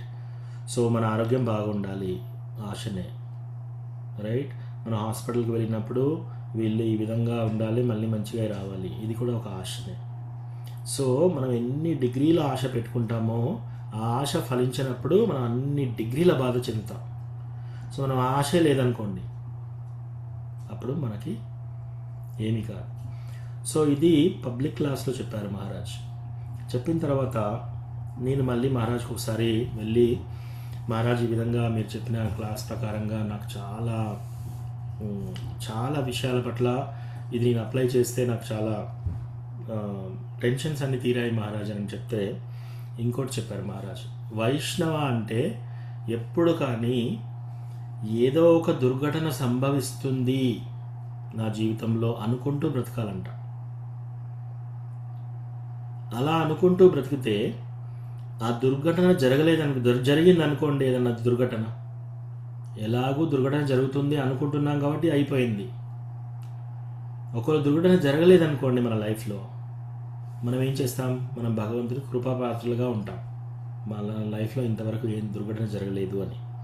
సో దుర్ఘటన జరిగినా మనం ఏమీ చలించము, దుర్ఘటన జరగకపోయినా మనం కృతజ్ఞతలుగా ఉంటామన్నమాట. సో దీని ద్వారా ఇది నెగిటివ్ థింకింగ్ లాగా బతకడం అని కాదు, ఇది actually positive optimistic way of life అంటే ఇది. ఒక వైష్ణవ ఆ విధంగా బ్రతకాలన్నమాట. ఎందుకు? ఇది దుఃఖాలయం అశాశ్వతం. ఈ దుఃఖాలయంలో అశాశ్వతంలో మనం ఏం చేస్తున్నాము? మనం ఐదర్ శాశ్వతంగా ఉండాలి అని ట్రై చేస్తున్నాం, లేదా సుఖంగా ఉండాలని ట్రై చేస్తున్నాం. ఇక్కడ ఇది వీలు కాదు. కాబట్టి ఈ ప్లేస్లో ఏంటి? దుఃఖాలయం అశాశ్వతం, ఇది సహజం, ఏదో దుర్ఘటన జరుగుతుంది. సో ఒక వైష్ణవ అనేవాడు ప్రతిసారి ఏదో దుర్ఘటన జరుగుతుంది అని ఎదురు చూస్తూ ఉండాలి. ఆ దుర్ఘటన జరిగిందా? ఎలాగో మనం ఎదురు చూస్తున్నాం, జరిగింది. దుర్ఘటన జరగలేదా? కృపాపాత్రులుగా ఉంటాం. ఈ రెండు విధాలుగా మనం పీస్ఫుల్గా ఉంటాం. పీస్ఫుల్గా ఉండడం కోసం కాదు ఇది, బేసికలీ అది వైష్ణవ యొక్క స్వభావం. So thank you Mataji share చేసుకున్నందుకు. ఇది చాలా పర్సనల్ విషయం, మీరు అందరికి షేర్ చేసుకున్నారు, థ్యాంక్ యూ. సో ఈ విధంగా మనం ఎప్పుడైనా మనము నడవడి ఈ విధంగా ఉంటే మనకేంటంటే కృష్ణ భగవానుని యొక్క భక్తిలో లోతుగా వెళ్తాం అనమాట. ఈ లోతుగా మనం భక్తిలోకి వెళ్ళినప్పుడు ఇటువంటి విషయాలు ఏమైనా అయినప్పుడు మనం చలించాం. మనం భక్తిలో నుంచి చలించకుండా మనం ఏం చేయాలి? కాన్స్టెంట్గా కృష్ణ భగవానుని మీద మనము ఫస్ట్ మన షెల్టర్ ఎక్కడ ఉండాలి? భక్తులతో ప్రేయర్ చేయించడము, లేదా భక్తుల ప్రేయర్స్, భక్తుల యొక్క బ్లెస్సింగ్స్ అడగాలి. తర్వాత కృష్ణకి ప్రేయర్ చేయడం, కృష్ణాన్ని తలుచుకోవడం, వాళ్ళకి కృష్ణ కీర్తన ఇవ్వడం. ఇదే మనం చేయాల్సిన ఇంపార్టెంట్ విషయం. మన పిల్లలకి ఇచ్చేదైనా ఇదే, మనం చేసేదైనా ఇదే. ఇది చాలా చాలా ఇంపార్టెంట్ విషయం అనమాట. ఇది చాలా హై ఫిలాసఫీ. చూస్తే ఇది నెగిటివ్గా అనిపించవచ్చు. అలా ఎలా ఉంటాం? మన దుర్ఘటన జరగాలని ప్రతిసారి ఎలా తలుచుకుంటామో అలా తలుచుకుంటే మన బ్రతుకు ఇంకా ఎలా ఉంటుంది? ఒక వైష్ణవ అలాగే ఉంటారనమాట. సో అది వైష్ణవ తత్వం. థ్యాంక్ యూ మాతాజీ. హరే కృష్ణ ప్రభుజీ, ప్రణామం. ఎస్ ప్రభు, ప్రణామం ప్రభుజీ. ఇప్పుడు కొంచెం డీసెంట్ గా బయట ఉన్నాను ప్రభుజీ. బయట ఉంటే ఇంటి దగ్గర మాతాజీ ప్రసాదం పెట్టితే నేను బయట ఇక్కడ పెట్టలేని పరిస్థితులు ఉంటే ఏం కాదా ప్రభుజీ? అక్కడ మాతాజీ పెడుతుంది కృష్ణునికి జగన్నాథ్కు.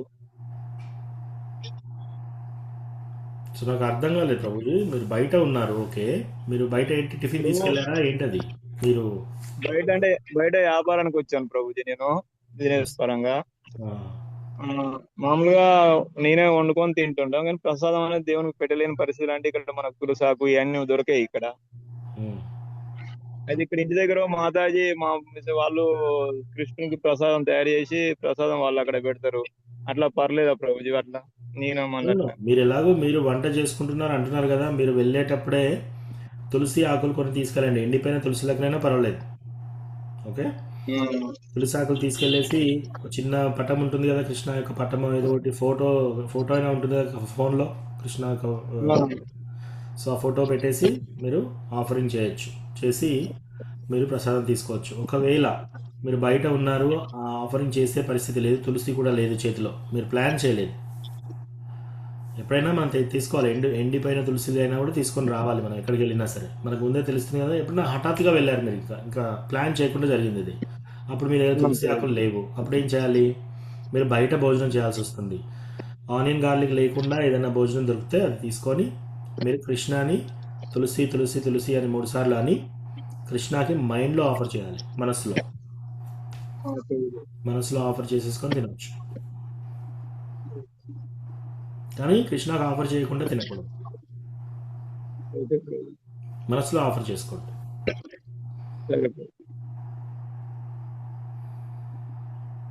Okay Prabhuji, Hare Krishna. Thank you. So ఇప్పుడు మళ్ళీ ఇంతకుముందు విషయం ప్రకారము మనం ఎప్పుడైనా దుర్ఘటన అంటే చాలామందికి ఇది నెగిటివ్గా అనిపించినా కూడా ఎవరైనా ఇటువంటి దుర్ఘటనలు జరిగిన వాళ్ళకి అర్థమవుతుంది ఆ పొజిషన్ ఎలా ఉంటుంది, ఆ ప్రాబ్లం ఎలా ఉంటుంది. లేదా ఎవరైనా ఇటువంటి దుర్ఘటనలో ఇప్పుడు ఆ ప్రాబ్లంలో నడుస్తున్నారు, వాళ్ళకి ఇది నిజంగా అర్థమవుతుంది. సో మనం ఏంటి, ఈ విషయం జరగకముందే మనం తెలుసుకోవాలి, ఆ ప్రాబ్లం జరిగే వాళ్ళకి అర్థమవుతుంది ఇదంతా చెప్పినంత కరెక్టే, ఇలాగే ఉంటుంది, మనం ఇది తీసుకోవాలని. కానీ ఆ ప్రాబ్లం జరగలేదనుకోండి, ఇదేంటి ఇది నెగిటివ్ థింకింగ్ లైఫ్ ఇలా ఉంటుందా, అట్లా కాదు. అట్లాగే మనం దాన్ని ముందే తీసుకున్నాం అనుకోండి, మనం ఆ యొక్క కష్టాన్ని మనం ముందే యాంటిసిపేట్ చేస్తున్నామనండి. చూడండి, పాండవుల లైఫ్లో పాండవులు ఎంత చక్కగా ఉన్నా కూడా వాళ్ళకి అడుగుడుగునా ఇటువంటి ప్రాబ్లమ్స్ జరిగాయి, వాళ్ళకి మనకంటే పెద్ద పెద్ద ప్రాబ్లమ్స్ జరిగాయి. ద్రౌపది వస్త్రాపహరణం ఎంత అవమానం, అది డైరెక్ట్గా చంపడం కంటే ఇంకా ఎక్కువ బాధ, రైట్? పబ్లిక్లో సభలో ఆమె యొక్క చీర తీసేయడం, వస్త్రాపహరణ చేయడం. సో ఇటువంటి పెద్ద పెద్ద కష్టాల నుంచి వాళ్ళ యొక్క రాజ్యం అంతా తీసేసుకొని వాళ్ళని అడవులకు పంపించడము, ఇవన్నీ జరిగాయి అన్నమాట. సో వాళ్ళు వైష్ణవాస్ కాబట్టి ఇవన్నీ తట్టుకోగలిగారు, అందుకే వాళ్ళ గురించి మనం చెప్పుకుంటున్నాం ఇక్కడ. ఇప్పుడు సపోజ్ ప్రహ్లాద్ మహారాజ్ హిరణ్యకశిపు యొక్క కొడుకు. సో హిరణ్యకశిపు అన్ని రకాలుగా బాధలు పెడుతుంటే మనం ప్రహ్లాద్ మహారాజు గురించి చెప్పుకుంటున్నాం. ఒకవేళ ప్రహ్లాద్ మహారాజు ఒక మంచి శుద్ధ భక్తుడి ఇంట్లో పుట్టాడు అనుకోండి, తల్లిదండ్రులు అతనికి పుట్టినప్పటి నుంచి అన్ని కృష్ణ భక్తి కార్యక్రమాలు చేస్తున్నారు, చాలా మంచిగా కృష్ణ భగవాన్ డివోటీ అయిపోయాడు. ఆయన గురించి చెప్పుకుంటామా మనం? ఇటువంటి ప్రాబ్లమ్స్లో ఉన్నా కూడా అవి ఎదుర్కొని ఇంకా కృష్ణ భక్తిలో ఉన్నారు అంటే వాళ్ళకి ఇంకా అది రైట్ అనమాట. తత్తేను కంపాం సుసమీక్షమానో భుంజాన ఏవాత్మకృతం విపాకం తద్వాగ్వపుర్భిర్విదదన్ నమస్తే జీవేతయో ముక్తిపదే సదాయ భాగ్. ఎవరైతే ఇటువంటి కష్టాలలో ఉండి ఇంకా కృష్ణ భగవాన్ని భక్తి చేస్తున్నారనుకోండి, వాళ్ళకి అది రైట్ అనమాట, వైకుంఠానికి చేరుకునే రైట్ వచ్చేస్తుంది. ముక్తిపదే, వాళ్ళు ఈ యొక్క ప్రాపంచిక లైఫ్ నుంచి ముక్తి చెందే అటువంటి రైట్ లాగా వచ్చేస్తుంది వాళ్ళకి, అది చెప్తున్నారు. ఓకే, మధుగోపాల్ ప్రభు, మీకు ఏమైనా ప్రశ్న ఉందా?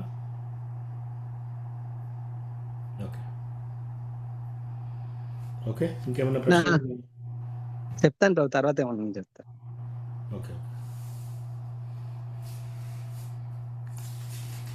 ఓకే ప్రభుజీ. ఎస్ మాతాజీ, పద్మజా మాతాజీ. అనిల్ ప్రభు వాళ్ళ అక్కయ్య మమతను ఇంగ్లీష్ లో జాయిన్ చేస్తా అన్నారట భగవద్గీతలో, ఇంకా జాయిన్ చేయలేదమ్మా అని అంటుండే. సో మాతాజీ ఇంగ్లీష్ క్లాస్లో జాయిన్ అవుతారంటారా? అని మీకు message పెట్టిందంట Mataji, Prabhuji. Okay okay Mataji, ఇంకా నేను క్లాసు మొదలు కాలేదా ఏంటి అమ్మా, ఇంకా ప్రభుజీ నన్ను జాయిన్ చేయలేదు అని అనింది. ఓకే మాతాజీ, మా ఇంగ్లీష్ది అయిపోయింది మాతాజీ. భగవద్గీత మొత్తం ఒకసారి చేసాము, అదంతా చేసిన తర్వాత అయిపోయింది. ఇప్పుడు ఇంకొకటి ఇన్ పర్సన్ నడుస్తుంది ప్రతి ఫ్రైడే. సో దాంట్లో జూమ్ లింక్ ఓపెన్ చేసి నేను అందులో జాయిన్ చేస్తాను నేను మాతాజీ ఫ్రైడే. సో ఫ్రైడే మాకు ఇక్కడ 7 అంటే ఇండియా టైం ప్రకారం సాటర్డే 7:30 AM ఉంటుంది క్లాస్. నేను మెసేజ్ చేస్తాను మాతాజీ. మంచిది ప్రభుజీ. హరే కృష్ణ. హరే కృష్ణ. ఓకే, సో కొన్ని శ్లోకాలు చదువుదాం. 27వ శ్లోకం, 6వ అధ్యాయం 27వ శ్లోకం.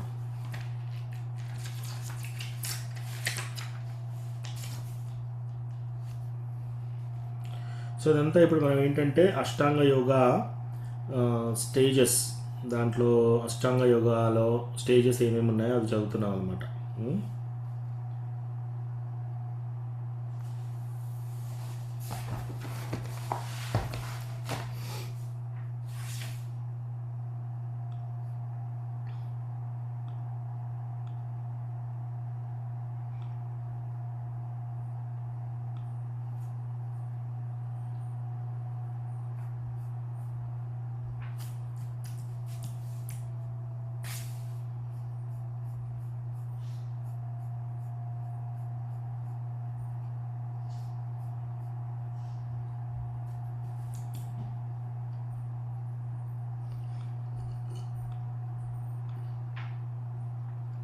సో మనము 26 వరకు చదివాము. ఒక 2 శ్లోకాలు మళ్ళీ నెమరేసుకుందాం మనము. 6వ అధ్యాయము 24వ శ్లోకం. సనిశ్చయేన యోక్తవ్యో యోగో నిర్విన్న చేతసా సంకల్ప ప్రభవాన్ కామాం త్యక్త్వా సర్వాన్ అశేషతః మనసైవేంద్రియగ్రామం వినియమ్య సమంతతః.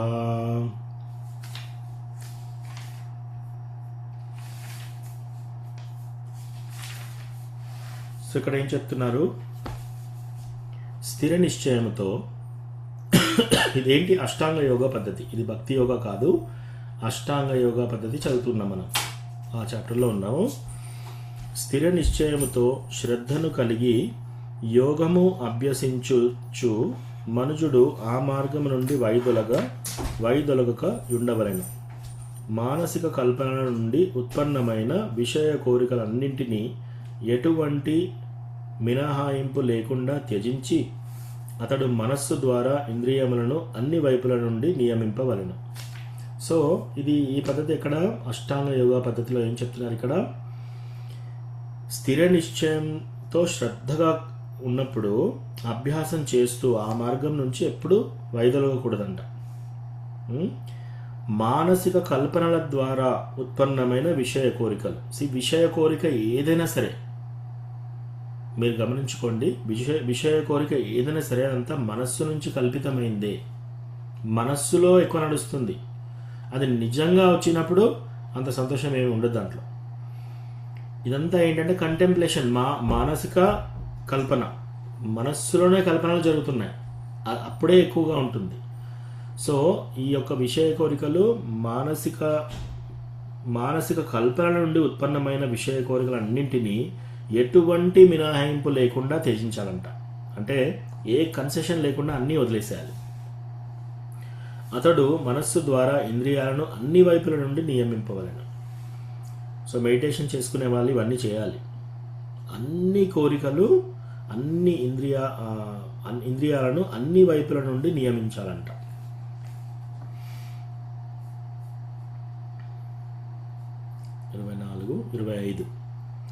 శనైర్ ఉపరమేద్ బుద్ధ్యా ధృతి గృహీతయా ఆత్మసంస్థం మనః కృత్వా న కించిద్ అపి చింతయేత్. అలా చేసిన తర్వాత నిశ్చయమైన బుద్ధితో క్రమముగా నెమ్మదిగా మనుజుడు సమాధి మగ్నుడు కావలను. సో స్టెప్ బై స్టెప్ క్రమక్రమంగా ఏం చేయాలి? సమాధి స్టేజ్కి రావాలంట. ఆ విధంగా మనస్సును ఆత్మయందే నిలిపి అతడు ఇక దేనిని గురించి చింతింపరాదు. ఓకే, అట్లా ఓన్లీ ఆత్మయందు నిలిపాలి మనస్సుని, ఇంకా ఏ విషయం పట్ల కూడా చింతించకూడదంట. 26 యతో యతో నిశ్చలతి మనశ్చంచలమస్థిరం తతస్తతో నియమ్యైతద్ ఆత్మన్యేవా వశం నయేత్. చంచలత్వము మరియు అస్థిరత్వము కారణముగా మనస్సు ఎచ్చట పరిభ్రమించున్నను మనుజుడు దానిని అచట నుండి తప్పక నిగ్రహించి ఆత్మవశమునకు గొని రావలను. సో మనస్సు ఏంటి? చంచలత్వం అంటే ఏంటి? ఒకసారి ఇక్కడ ఉంటుంది, ఒకసారి అక్కడ ఉంటుంది, ఒకసారి ఇది ఆలోచిస్తుంది, ఒకసారి అది ఆలోచిస్తుంది. ఇట్లా మనస్సు అన్ని ప్లేసెస్లో ఉంటుంది అనమాట చంచలత్వం. మరియు స్థిరంగా ఉండదు, అస్థిరత్వం. ఎప్పుడైనా మనస్సు స్టేబుల్గా ఉంటుందా? మనకి ఎప్పుడూ ఉండదు, ఎవరికీ ఉండదు. సో మనస్సు ఒకసారి బాధ ఆలోచిస్తుంది, ఒకటి సుఖం ఆలోచిస్తుంది, తర్వాత ఒకసారి అమెరికాలో ఉంటుంది మనస్సు, ఒకసారి యూరోప్లో ఉంటుంది, ఒకసారి ఇండియాలో ఉంటుంది, ఒకసారి ఐఫోన్ వైపు ఉంటుంది, ఒకసారి కార్ వైపు ఉంటుంది, ఒకసారి పిల్లల వైపు ఉంటుంది, ఒకసారి భార్య పట్ల, ఒకసారి భర్త పట్ల, లేదా ఎవరైనా మనల్ని దూషించిన వాళ్ళ పట్ల ఇవి ఆలోచిస్తూ ఉంటుంది అనమాట. మనస్సు చంచలంగా అస్థిరంగా ఉంటుంది. అప్పుడు ఏం చేయాలంటే మనం ఎక్కడెక్కడ మనసు తిరుగుతుందో దాన్ని గుంజి మనం ఆత్మ వైపే నిగ్రహించి పెట్టాలంట. సో అక్కడ వరకు చదివాం మనం. సో ఈరోజు 27వ శ్లోకం.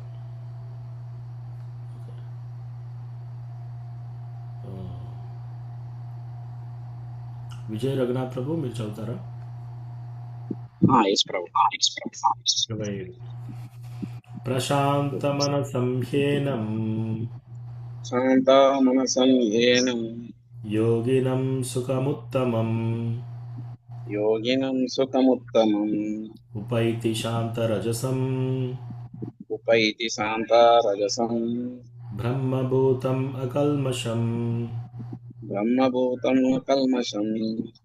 The yogi whose mind is fixed on me verily attains the highest perfection of transcendental happiness.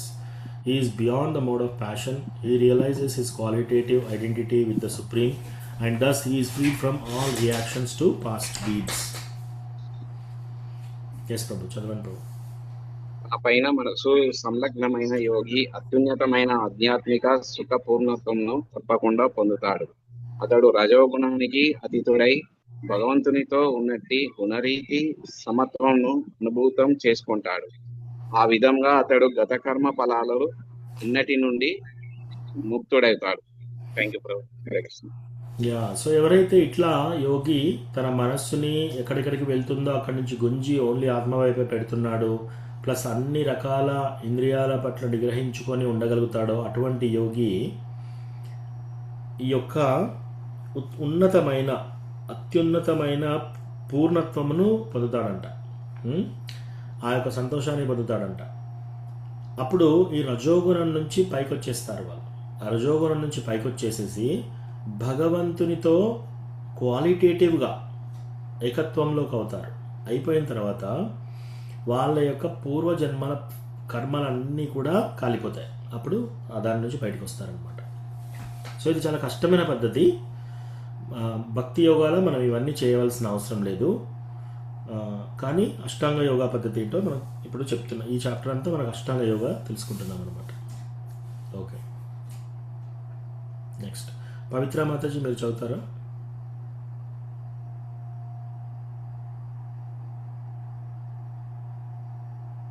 మీ మ్యూట్లో ఉన్నారు.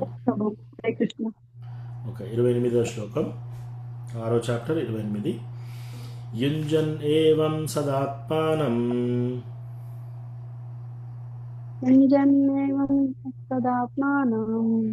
యోగి విగత కల్మషః సుఖేన బ్రహ్మ సంస్పర్శం అత్యంతం సుఖమశ్నుతే. Translation. Thus the self-controlled yogi, constantly engaged in yoga practice, becomes free from all material contamination and achieves the highest stage of perfect happiness in transcendental loving service to the Lord. చదవండి మాతాజీ. ఆ విధముగా ఆత్మ నిగ్రహుడైన యోగి నిరంతరము యోగమును అభ్యసించుతూ భౌతిక కల్మషమునకు దూరుడై భగవానుని దివ్యమైన ప్రేమయుత సేవయందు అత్యున్నతమైన పూర్ణానంద స్థితిని పొందును. థ్యాంక్ యూ ప్రభు. హరే కృష్ణ. సో ఎవరైతే ఈ విధంగా సెల్ఫ్ కంట్రోల్గా ఆత్మ నిగ్రహమైన యోగి ఎల్లప్పుడూ నిరంతరం ఈ యోగా అభ్యాసం చేస్తున్నారనుకోండి, అప్పుడు వాళ్ళు ఈ భౌతిక కల్మషాలన్నిటి నుంచి దూరం అయిపోతారంట. దూరం అయిపోయి అన్నిటికంటే హైయెస్ట్ స్టేజ్, అన్నిటికంటే అత్యుత్తమైన స్టేజ్కి వెళ్ళిపోతారు. పూర్ణస్థితి, పూర్ణానంద స్థితిని పొందుతారంట. అదేంటి? భగవంతుని యొక్క ప్రేమయుత సేవ. ఓకే, సో నెక్స్ట్ శ్లోక వసంతి మాతాజీ, కృష్ణమూర్తి ప్రభు, ఆ తర్వాత ఆ పైన పద్మజ మాతాజీ మీరు రెడీగా ఉండండి నెక్స్ట్ శ్లోక చదవడానికి. దీని తర్వాత సర్వభూతస్తమాత్మానం సర్వభూతాని చాత్మని ఈక్షతే యోగయుక్తాత్మా సర్వత్రా సమదర్శనః. Translation. A true yogi observes me in all beings and also sees every being in me. Indeed, the self-realization person sees me, the same Supreme Lord everywhere. Thank you, Prabhuji. Thank you, Prabhu. Thank you Mataji, Prabhuji. ఇక్కడ ఏం చెప్తున్నారు? నిజమైన యోగి నన్ను అంటే కృష్ణ భగవానుని సర్వజీవుల యందును మరియు సర్వజీవులను నాయందును గాంచును. ఆత్మదర్శి అయిన అట్టివాడు దేవదేవుడైన నన్నే నిక్కముగా సర్వత్రా గాంచును. సో ఎవరైతే నిజమైన యోగి, ప్యూర్ డివోటీస్ ఎవరైతే ఉంటారో అందరి జీవుల పట్ల భగవంతుని చూస్తున్నారు. సర్వస్య చాహం హృది సన్నివిష్టో. కృష్ణ ఏమన్నాడు? అందరి హృదయాలలో నేను నిలిచి ఉన్నాను. సో మనకి ఇష్టం లేని వాళ్ళతో ఒకసారి తలుచుకోండి మీరందరూ. మీకు ఎవరెవరైతే వ్యతిరేకంగా ఉంటారో, మీకు ఎవరెవరైతే కోపంగా ఉన్నారో వాళ్ళ మీద మీరు, వాళ్ళంటే మనకు పడదో, మనకు ఎలా చెప్పాలి, శత్రువులు, వీళ్ళు నా శత్రువులు అనుకుంటున్నాం కదా, వాళ్ళని తలుచుకోండి ఒకసారి, ఒక నిమిషం. నిజమైన యోగి నన్ను సర్వజీవుల యందును మరియు సర్వజీవులను నా యందును గాంచును.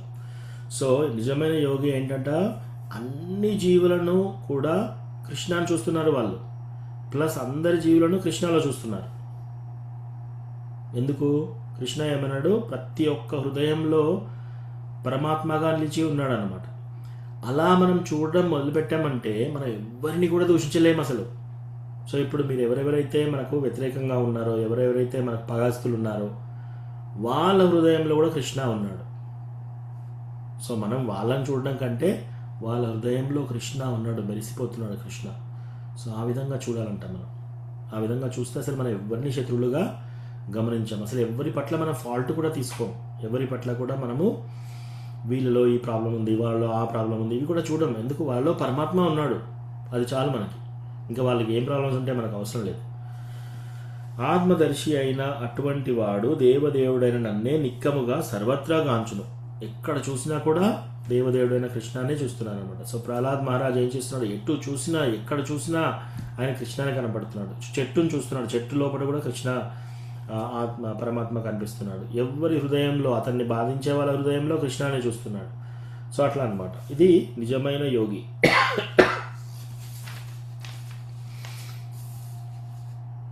ఓకే, సో ఇప్పుడు నెక్స్ట్ పద్మజ మాతాజీ, ఆ తర్వాత అమ్మ నువ్వు చదువు, రెడీగా ఉండండి. మళ్ళీ పై శ్లోకం. పద్మజ మాతాజీ. ప్రభుజీ రెడీగా ఉన్నాను. 30వ శ్లోకం. యో మాం పశ్యతి సర్వత్రా యో మాం పశ్యతి సర్వత్రా సర్వం చ మయి పశ్యతి సర్వం చ మయి పశ్యతి తస్యాహం న ప్రణశ్యామి తస్యాహం న ప్రణశ్యామి స చ మే న ప్రణశ్యతి. స చ మే న ప్రణశ్యతి. For one who sees me everywhere and sees everything in me, I am never lost, nor he is ever lost to me. చదవండి మాతాజీ. నన్ను సర్వత్రా వీక్షించువానికి మరియు నా యందు సమస్తమును గాంచువానికి నేను కనపడకపోవుట గాని అతడు కనపడకపోవుట గాని జరగదు. థ్యాంక్ యూ ప్రభుజీ. Thank you Mataji. సో చాలాసార్లు మనం అనిపిస్తుంది మనం కృష్ణాన్ని చూడాలి లేదా కృష్ణ మనల్ని చూడాలి అని చెప్పేసి మనకు ఆ కోరిక ఉంటుంది. ఏంటంటే మనం ఏం చేయాలంట, నన్ను అంటే కృష్ణాని నన్ను సర్వత్రా వీక్షించువానికి మరియు నాయందు సమస్తమును గాంచువానికి నేను కనబడకపోవుట గాని నాకు అతడు కనబడకపోవుట గాని జరగదు. అంటే దాని అర్థం ఏంటి, ఎవరైతే అందరినీ హృదయాల్లో కృష్ణాన్ని చూస్తున్నారు, అందరినీ కృష్ణలో చూస్తున్నారు, అటువంటి వాళ్ళకి కృష్ణ కనపడకపోవడం అంటూ జరగదు. వాళ్ళకి కృష్ణ కనపడకపోవడం అంటూ జరగదు. అంటే ఎప్పుడు వాళ్ళు కృష్ణాన్ని చూస్తాడు, కృష్ణ ఎప్పుడు వాళ్ళని చూస్తుంటాడు అనమాట. సో అట్లా. సో మనకి ఎవరి మీద కోపం ఉన్నా సరే, ఏది ఉన్నా సరే, వాళ్ళ హృదయంలో కూడా కృష్ణ ఉన్నాడు. సో మనం అడ్వాన్స్ స్టేజ్ భక్తిలో బాగా పెరిగిపోయినప్పుడు, ఎస్పెషల్లీ మన గురు మహారాజాస్ అందరూ వాళ్ళు చూసినప్పుడు ఎలా చూస్తారు, అందరిలో కృష్ణ చూస్తున్నారు, కృష్ణ స్పార్క్ చూస్తున్నారు. వాళ్ళు ఒక ఇప్పుడిప్పుడే భక్తిలోకి వచ్చిన వాళ్ళు, ఇంకా భక్తిలోకి రాని వాళ్ళు ఎలా చూస్తున్నారు, ఎవరైనా చూసినప్పుడు వీళ్ళు అందంగా ఉన్నారు, వీళ్ళు ఆకర్షణీయంగా ఉన్నారు, వీళ్ళు నల్లగా ఉన్నారు, వీళ్ళు తెల్లగా ఉన్నారు, వీళ్ళు ధనికులు, వీళ్ళు బీదవాళ్ళు, ఇలా చూస్తున్నారు అనమాట. వీళ్ళు అందంగా లేరు, వీళ్ళందరూ హీనంగా ఉన్నారు, ఇట్లా. కానీ భక్తిలో బాగా పెరిగిన వాళ్ళు ఎలా చూస్తున్నారు, అందరిలో కూడా కృష్ణ చూస్తున్నారు అనమాట. అట్లా ఎవరైతే నన్ను సర్వత్రా వీక్షించు వాళ్ళు, నన్ను అందరిలో చూసేవాళ్ళు మరియు నాయందు కృష్ణాయందు సమస్తమును చూసేవాళ్ళు, వాళ్ళకి నేను కనబడకపోవటం కానీ నాకు వాళ్ళు కనబడకపోవటం కానీ జరగదు. అంటే ఎప్పుడు వాళ్ళు కృష్ణాన్ని చూస్తారు, కృష్ణ ఎప్పుడు వాళ్ళని చూస్తుంటాడు అనమాట. ఓకే, ఎవరికైనా ప్రశ్నలు అంటే ఆపి అడగండి. ఓకే, నెక్స్ట్ అమ్మ రెడీయా? హరే కృష్ణ. చదువుతాను. నెక్స్ట్ జ్యోతి రూప కమల మాతాజీ ఈ శ్లోక తర్వాత 31. సర్వభూతస్థితం యో మాం సర్వభూతస్థితం యో మాం భజత్యేకత్వమాస్థితః భజత్యేకత్వమాస్థితః సర్వతా వర్తమానోపి వర్తమానోపి సయోగి మయి వర్తతే. సయోగి మయి వర్తతే. Such a yogi who engages in the worshipful service of the super soul, knowing that I and the super soul are one, remains always in me in all circumstances. చదవమ్మా. నేను పరమాత్మ ఒకటేనని తెలిసిన వాడై పరమాత్ముని ఆరాధన యుద్ధ సేవలో నెలకొనే యోగి అన్ని పరిస్థితులలో సర్వదా నాలోనే ఉంటాడు. సో నేను మరియు హృదయస్థ పరమాత్మ ఇరువురము ఏకమని ఎవరైతే తెలుసుకుంటారో, థ్యాంక్ యూ అమ్మా, ఎవరైతే కృష్ణ మళ్ళీ అందరి హృదయాల్లో ఉన్న పరమాత్మ ఒకటే అని ఎవరైతే తెలుసుకుంటారో, పరమాత్మ భజనమునందు నియుక్తుడైన యోగి, ఎవరైతే పరమాత్మని పూజ చేస్తూ భజిస్తూ ఉంటారో, భజన చేస్తూ ఉంటారో పరమాత్మ మీద, అన్ని పరిస్థితుల యందు నాయందే నిలిచి ఉండును. అటువంటి వ్యక్తులు అన్ని పరిస్థితుల్లో కృష్ణాయందే నిలిచి ఉంటారంట.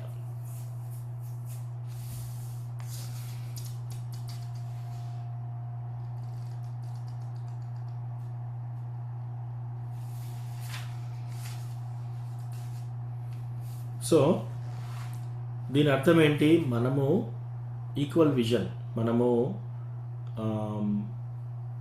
తద్వారా మనం తెలుసుకోవాల్సింది ఏంటంటే, ఎప్పుడైనా ఎవరైనా వ్యతిరేకంగా ప్రవర్తన చేస్తూ ఉన్నారు, ఎవరైనా సరిగా వాళ్ళ యొక్క ప్రవర్తన బాగలేదు, లేదా వాళ్ళ భక్తిలో లేరు, అట్లా ఉండి చెడు పనులు చేస్తున్నారు, అప్పుడు మనం ఏం చేయాలంటే, వాళ్ళ లోపల కూడా పరమాత్మ ఉన్నాడు, ఇంకా వాళ్ళకి ఆ యొక్క టైం రాలేదు, భక్తిలో వచ్చే టైం రాలేదు, ఆ విధంగా చూడాలి.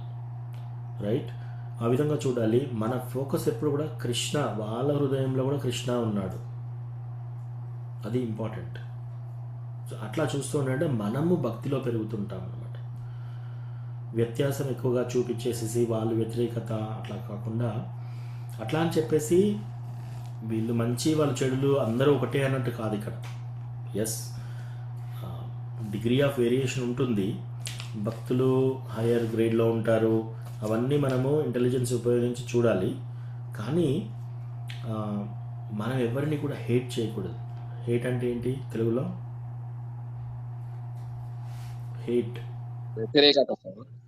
ఎస్, వ్యతిరేకత, ద్వేషించడం. ఎస్, మనం ఎవరిని కూడా ద్వేషించకూడదు అనమాట. ఎస్, ఆ ద్వేషంతో చూడకూడదు. ఎస్, ప్రేమ లేకుంటే పర్వాలేదు, కానీ ద్వేషం పెట్టుకోకూడదు ఎవరి మీద. ఎస్, వాళ్ళు ఎంత మనకు చేసినా సరే వాళ్ళ హృదయంలో కూడా కృష్ణ ఉన్నాడు. సో ఆ విధంగా చూస్తూ వెళ్ళాలన్నమాట. ఓకే అమ్మ, నెక్స్ట్ శ్లోక. ఇది అయిపోయిందా? చదివా కదా? నేను చదివా. ఓకే మాతాజీ, జ్యోతికమల. జ్యోతిరూప కమల మాతాజీ.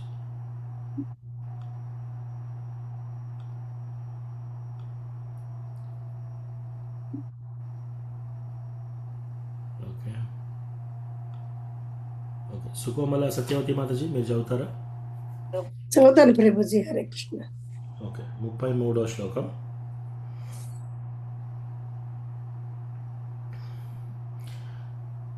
ఆత్మౌపమ్యేన సర్వత్ర సమం పశ్యతి యోర్జున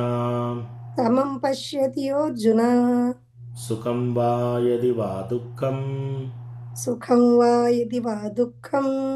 సయోగి పరమో మతః. He is a perfect yogi who, by comparison of his own self, sees the true equality of all beings in both their happiness and their distress. O Arjuna, చదవండి మాతాజీ. ఓ అర్జున, ఎవడు తనతో పోల్చుకొని సకల జీవులను వాటి సుఖ దుఃఖాలు రెంటిలోనూ సమానంగా చూస్తాడో అతడే ఉత్తమ యోగి. హరే కృష్ణ ప్రభుజీ. ప్రణామం. Thank you Mataji. సో ఇప్పుడు మనం 32 చదివాం కదా. యా, ఓ అర్జున, థ్యాంక్ యూ మాతాజీ. ఓ అర్జున, ఎవడు తనతో పోల్చుకొని సమస్త జీవులను వాటి సుఖదుఖముల నుండి సమానముగా గాంచునో అతడే ఉత్తమ యోగి అనబడును.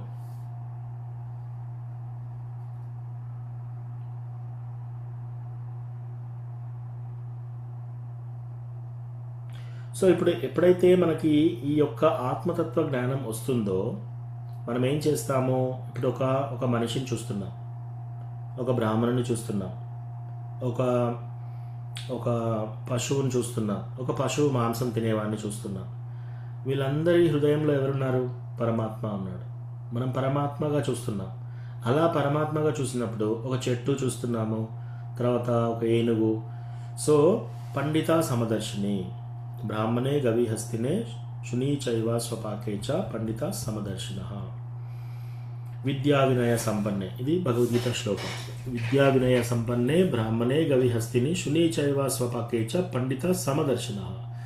ఎవరైతే విద్యా వినయ సంపన్నుడైన ఒక బ్రాహ్మణుణ్ణి, ఒక గోవుని అంటే ఒక ఆవుని, ఒక ఏనుగుని, ఒక కుక్కని, కుక్క మాంసం తినేవాడిని, వీళ్ళందరినీ కూడా సమదృష్టితో ఎవరు చూస్తారో వాళ్ళు పండితులు అంట. ఈ శ్లోకంలో ఏం చెప్తున్నారు? ఓ అర్జున, ఎవడు తనతో పోల్చుకొని సమస్త జీవులను వాటి సుఖదుఖములందు సమముగా గాంచునో అతడే ఉత్తమ యోగి అనబడను. అంటే అందరినీ ఈక్వల్గా చూడాలంటున్నారు ఇక్కడ. ఈక్వల్గా ఎలా చూడగలుగుతాం? చూడలేం మనం. ఒక్కప్పుడే సాధ్యమవుతుంది అది. ఎప్పుడు ఆత్మతత్వ జ్ఞానంలో ఉంటేనే మాత్రం అందరినీ ఈక్వల్గా చూడగలుగుతాం. ఇప్పుడు మనము రోడ్డు మీద వెళ్తున్నాం, కొందరు ముస్లిమ్స్ ఉంటారు, కొందరు క్రిస్టియన్స్ ఉంటారు, కొందరు నాస్తికులు ఉంటారు, రైట్? కొన్ని కుక్కలు తిరుగుతూ ఉంటాయి. వీళ్ళందరినీ సమంగా ఎలా చూడగలుగుతాం మనం? ఓన్లీ మనము ఆత్మతత్వ జ్ఞానం తెలిస్తేనే చూడగలుగుతాం. వీళ్ళ శరీరంలో కూడా, వీళ్ళ హృదయంలో కూడా కృష్ణ పరమాత్మ రూపంలో ఉన్నాడు. ఈ కుక్క హృదయంలో కృష్ణ పరమాత్మగా ఉన్నాడు. ఈ చెట్టు హృదయంలో కృష్ణ పరమాత్మ రూపంలో ఉన్నాడు. ఓకే, ఈ వీళ్ళ హృదయంలో, వాళ్ళ హృదయం, అందరి హృదయంలో. సో అలా చూడడం అనేది ఉత్తమ యోగి అనబడుతుందంట. ఓకే, తులసి మాతాజీ చదువుతారా మీరు? చదువుతాను ప్రభుజీ.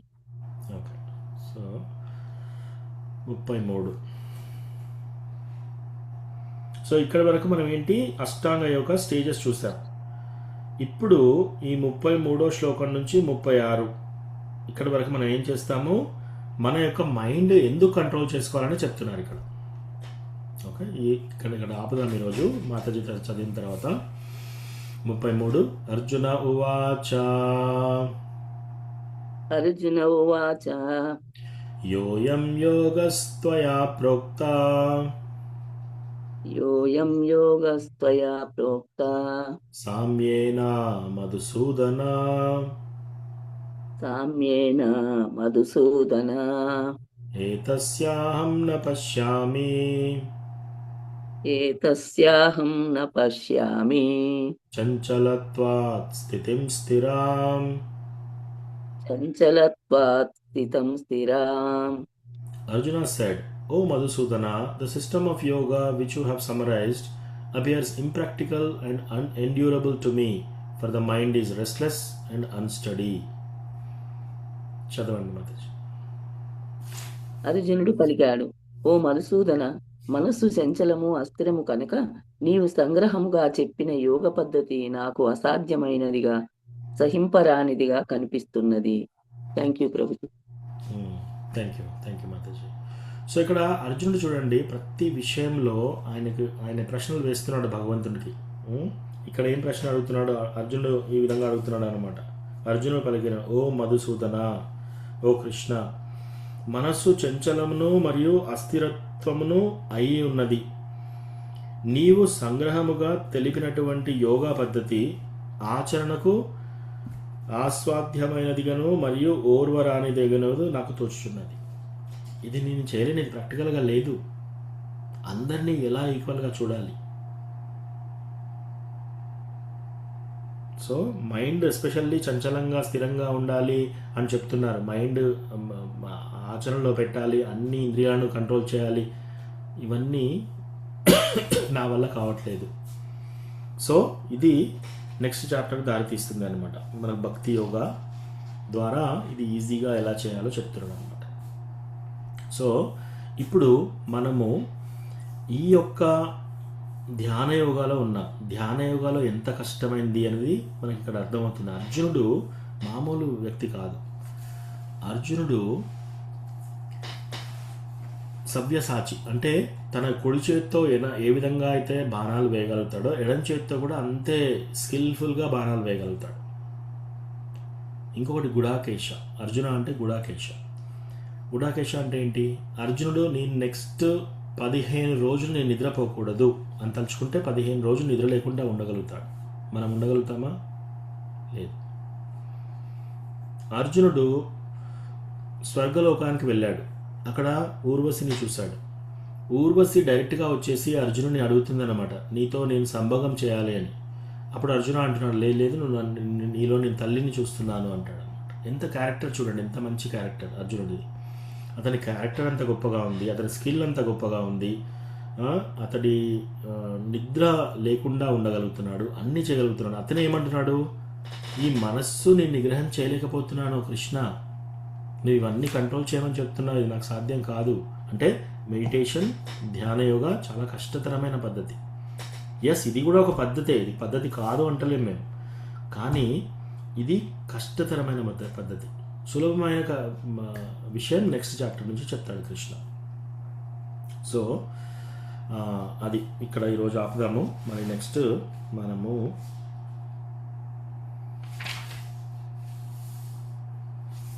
33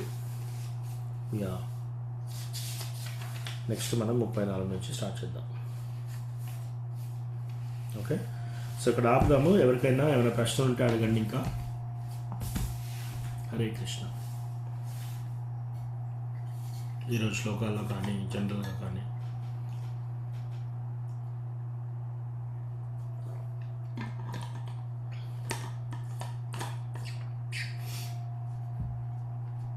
ఓకే ఓకే, ప్రశ్నలు లేకపోతే ఇక్కడ ఆపుదాము. Thank you so much.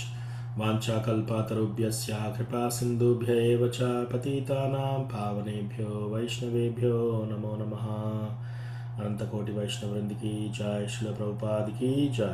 Hare Krishna. Hare Krishna Prabhuji. Hare Krishna ప్రభు. హరే కృష్ణ ప్రభుజీ. ధన్యవాదాలు ప్రభు. హరే కృష్ణ ప్రభుజీ, ప్రణామాలు. హరి ప్రియ.